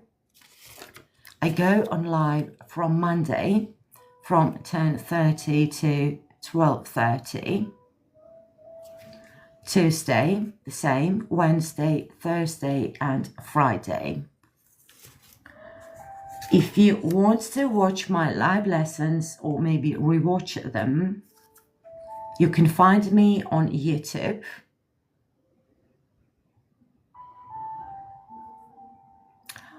European time, or you can just check my stories where I always set my live schedule.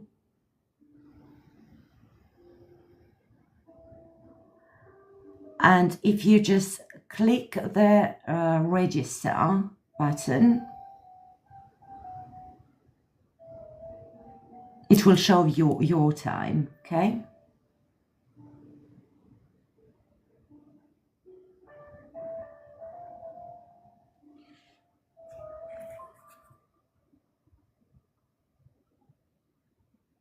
I'm in France. So it's 10:30.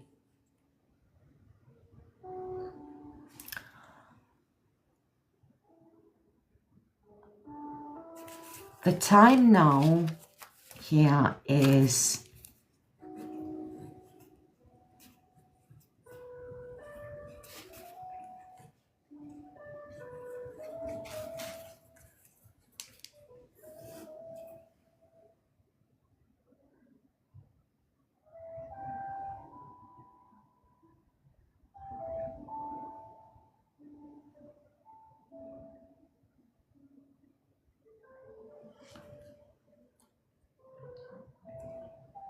Okay.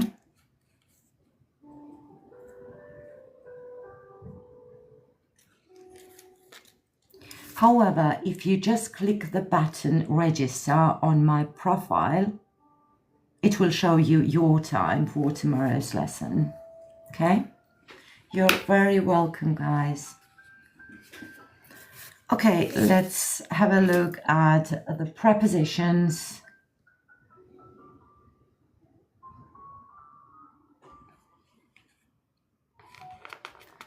Oh, thank you very much. That means a lot to me, you know.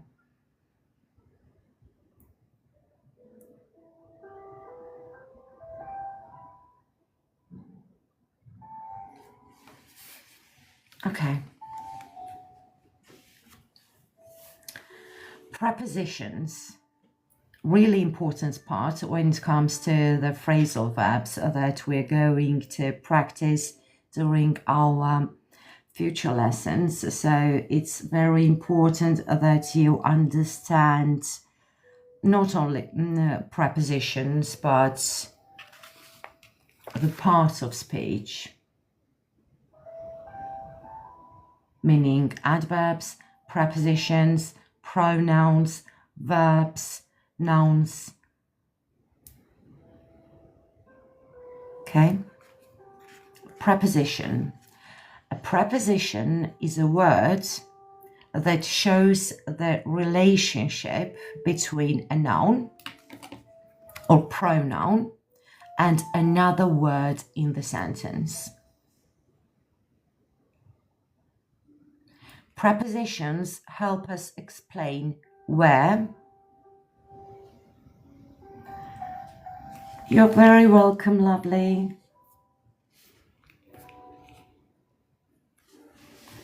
Prepositions help us explain where, when, or how something happens. They link a noun, people, things, etc., to other parts of the sentence. Some common prepositions are on, in, at, to, under, above, from, away, through, and so on. Okay?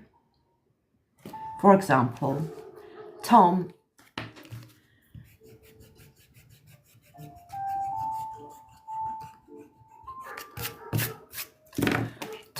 is in the house. In is a preposition. It connects this part of the sentence to another part of the sentence. They are bridges of the sentence. Tom went to the supermarket. Without to, without in, without prepositions, the sentence doesn't make sense, right? We cannot say Tom is at the house or Tom went to the supermarket. The sentence doesn't make sense, right? Or Tom bought an expensive house on the main street. Tom bought an expensive house at the main street. The sentence without preposition on, without preposition to, without preposition in, the sentences aren't correct. So, prepositions connect nouns or verbs to the other part of the sentence.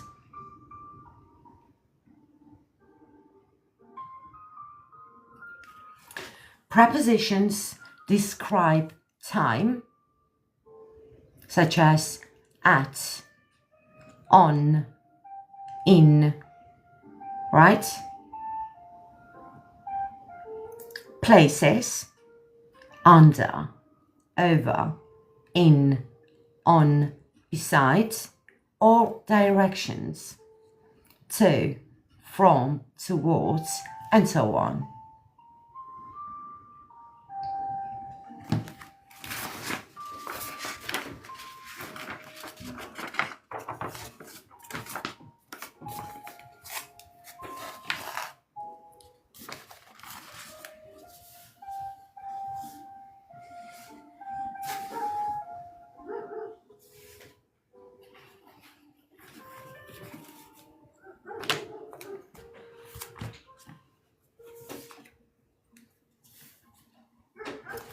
So, again, preposition is a small word that shows the relationship between two things in a sentence. It tells us where something is, like place, when something happens, time, or how things are connected, such as direction, position, movement, and so on. So,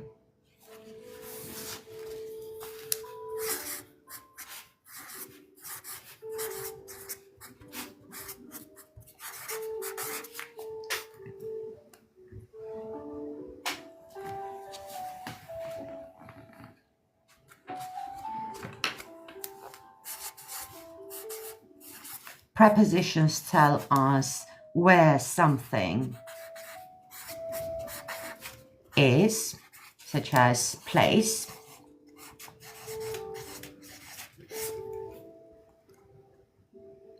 when something happens,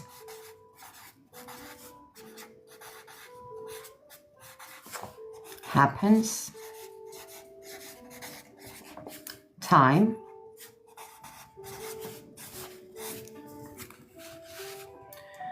or how things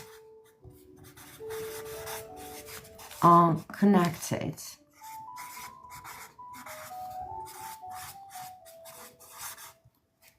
Okay, direction, for example, direction or movement, position,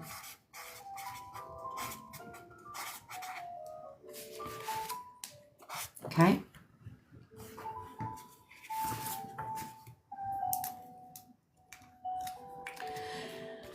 Examples of common prepositions of place are in, on, under, behind, between. For example, the book is on the table. The book is on the table.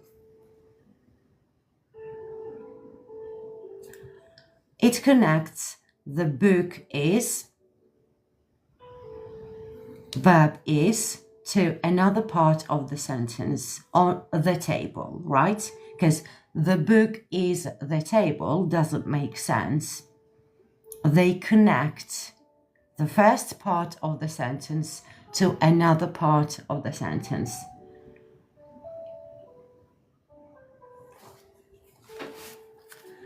So,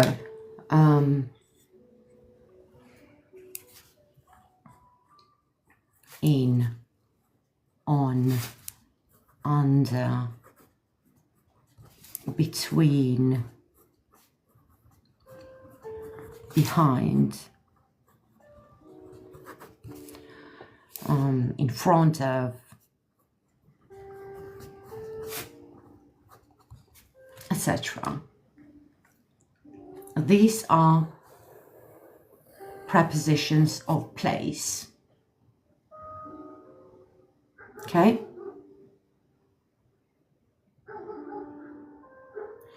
Prepositions of time are at, in, on, before, after.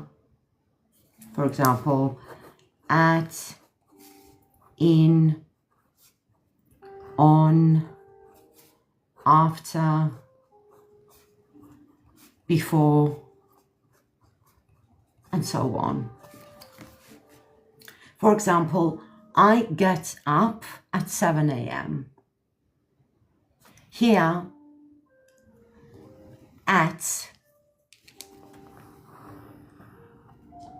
connects get up to the other part, to another part of the sentence, at 7 a.m. I get up 7 a.m. doesn't make sense. We need a small word, such as preposition at, to connect the first part of the sentence to the second part of the sentence. Okay? So,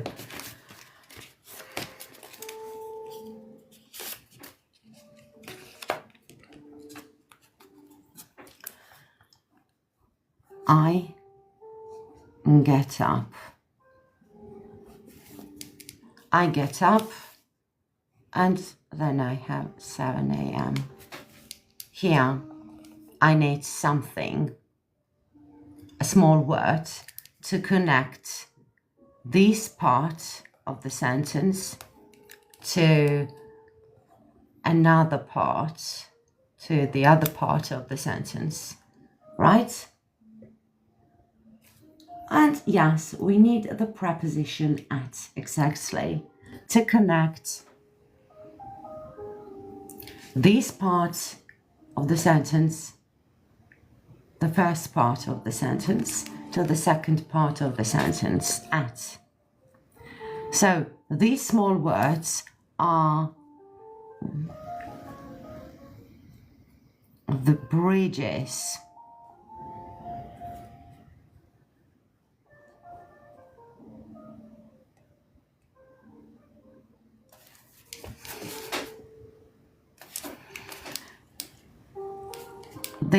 these small words are bridges of the sentence. They connect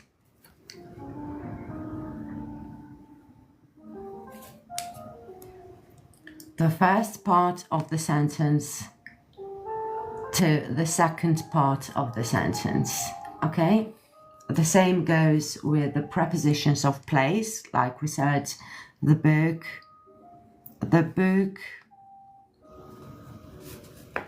is the table. The table.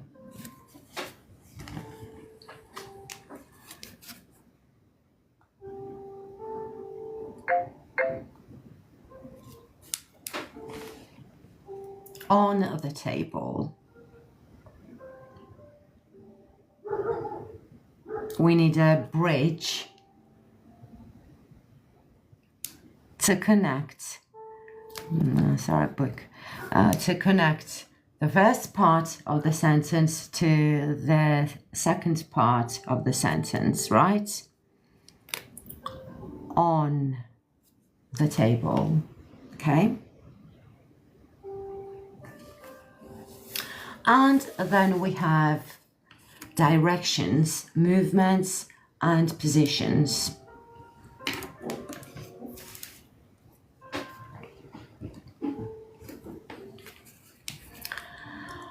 Common prepositions of movements, directions, and positions are to, from, into, out, of, and so on.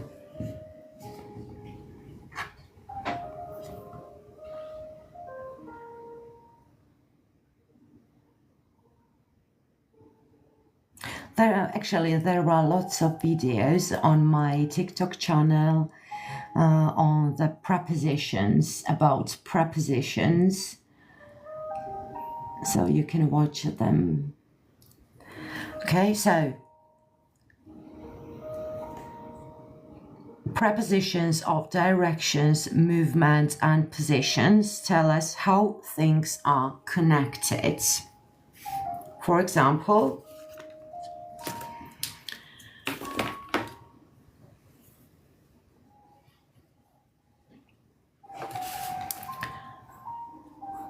he walked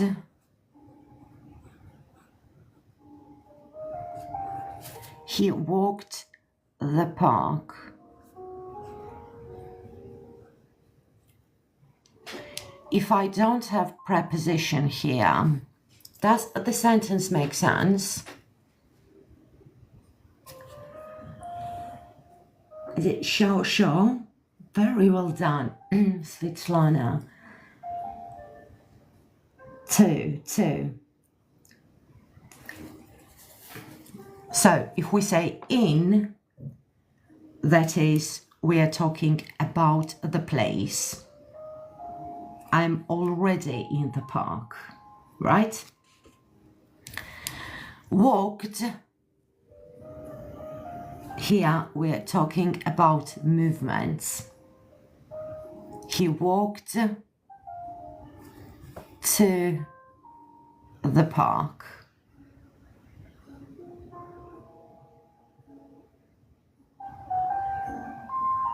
Okay? He walked to the park. Here, too, shows us the direction.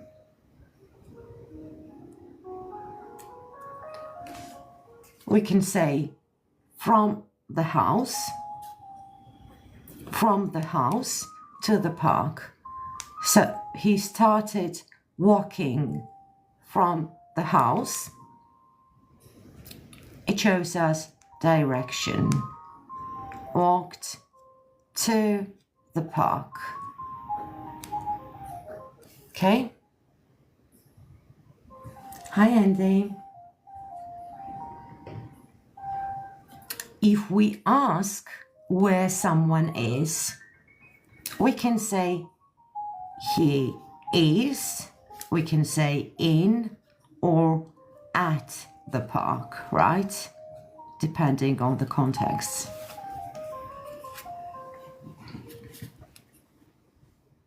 Okay?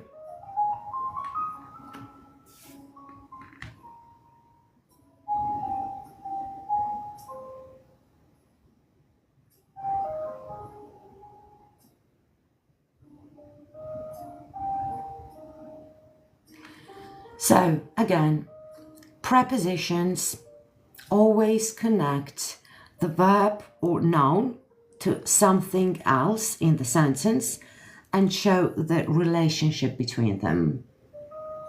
Okay?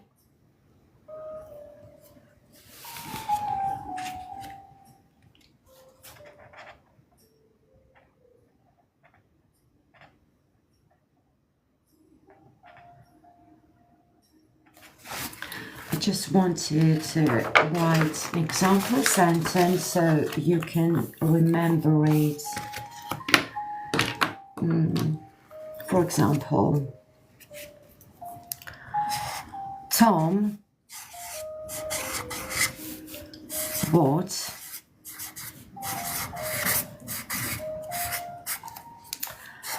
an expensive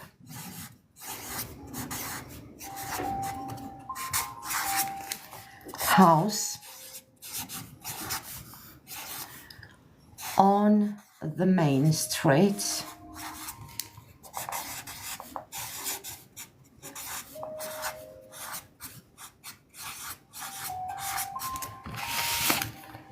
and is very happy.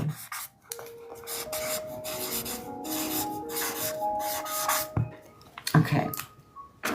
In this sentence, we have almost all the parts of speech we've learned so far. We have Tom, noun, or the subject of the sentence, right? Or just go, let's go even further and say a proper noun. We have a noun, a proper noun, and the subject of the sentence. Then we have bought. What is a bought here? It's a past simple of the verb buy, right? A verb. What type of verb is it? It's doing, having, or being verb.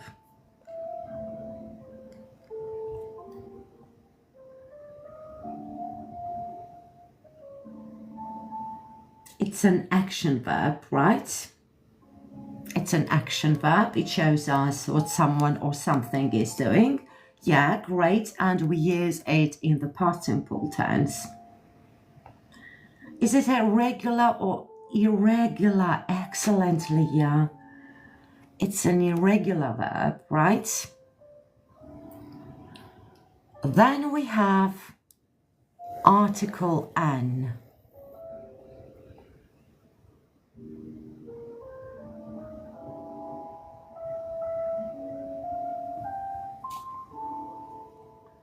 we already know that we use articles such as a and an when we are talking about something for the first time.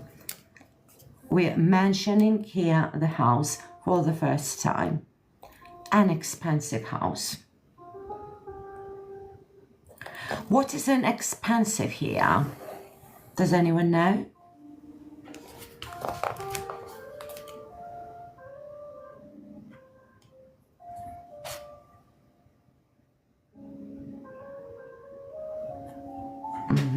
It's an object. Adjective. Very well done. It's an adjective. Is it door? Door, right? So to find out whether a word is adjective, if you just want to find an object in the sentence, just ask the question who or what. Expensive doesn't ask that type of questions, right? Answer. It's an adjective. House here is an object. We have the second noun here. What type of noun is this? Can anyone tell me?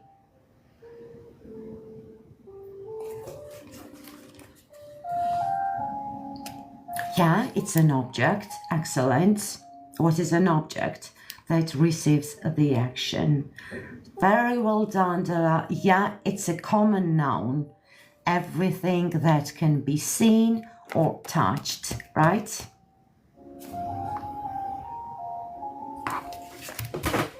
I can see my hand, I can touch it, so it's a common noun, a hand.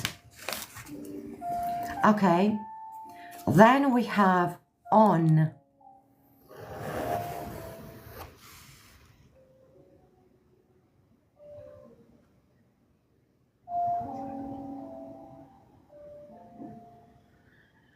It's a preposition. Preposition of place in this context, right? It shows us the place of the house. Then we have article the. Why the? Because here main starts with M, not with I-O, right? The. Here we use the because both the speaker and the listener already know about this street, the main street, okay?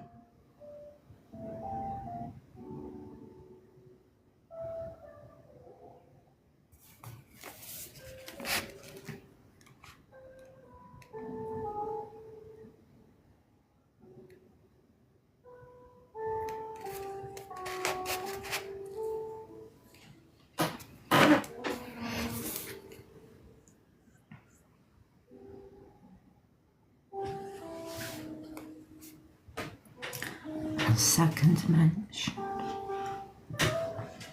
Yeah, maybe they mentioned it the second time, or maybe they already know about this street, right?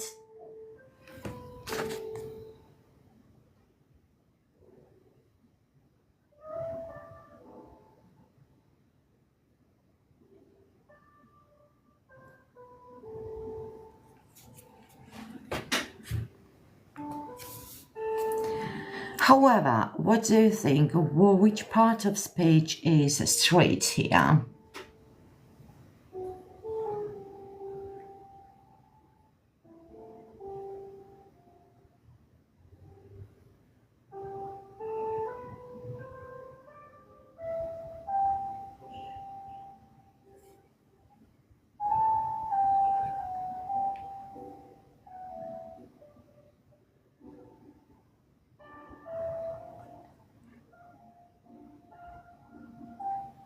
Straight. Does it answer the questions who or what? What, right? So it's a noun. It answers the question what. It's a common noun that can be seen or touched. Okay. We will talk about conjunctions tomorrow. Let's just have a look at is. Which part of speech is here?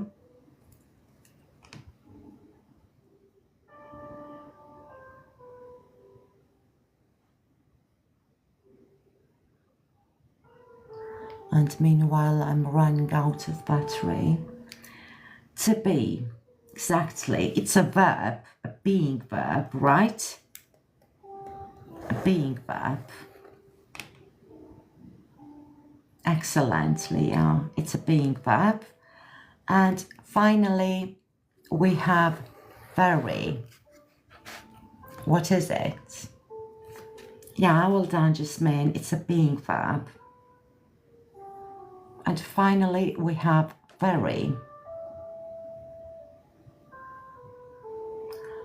Adverb. Excellent. Excellent, guys. It's an adverb. Why?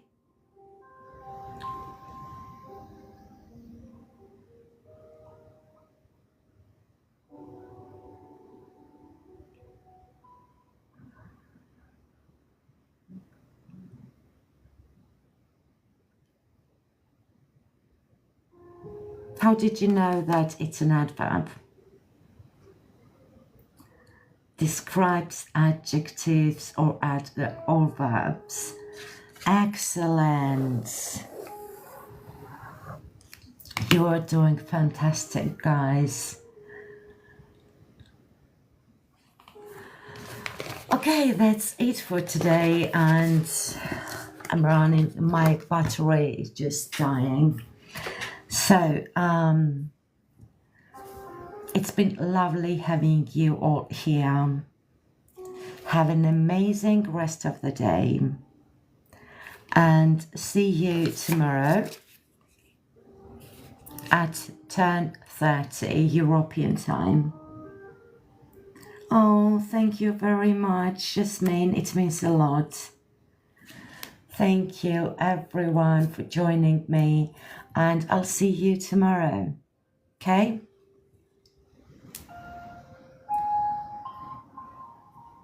Have an amazing day. Take care. Bye-bye. Bye, Doa. Bye, Xiao Xiao. Bye, Leah, Jasmine.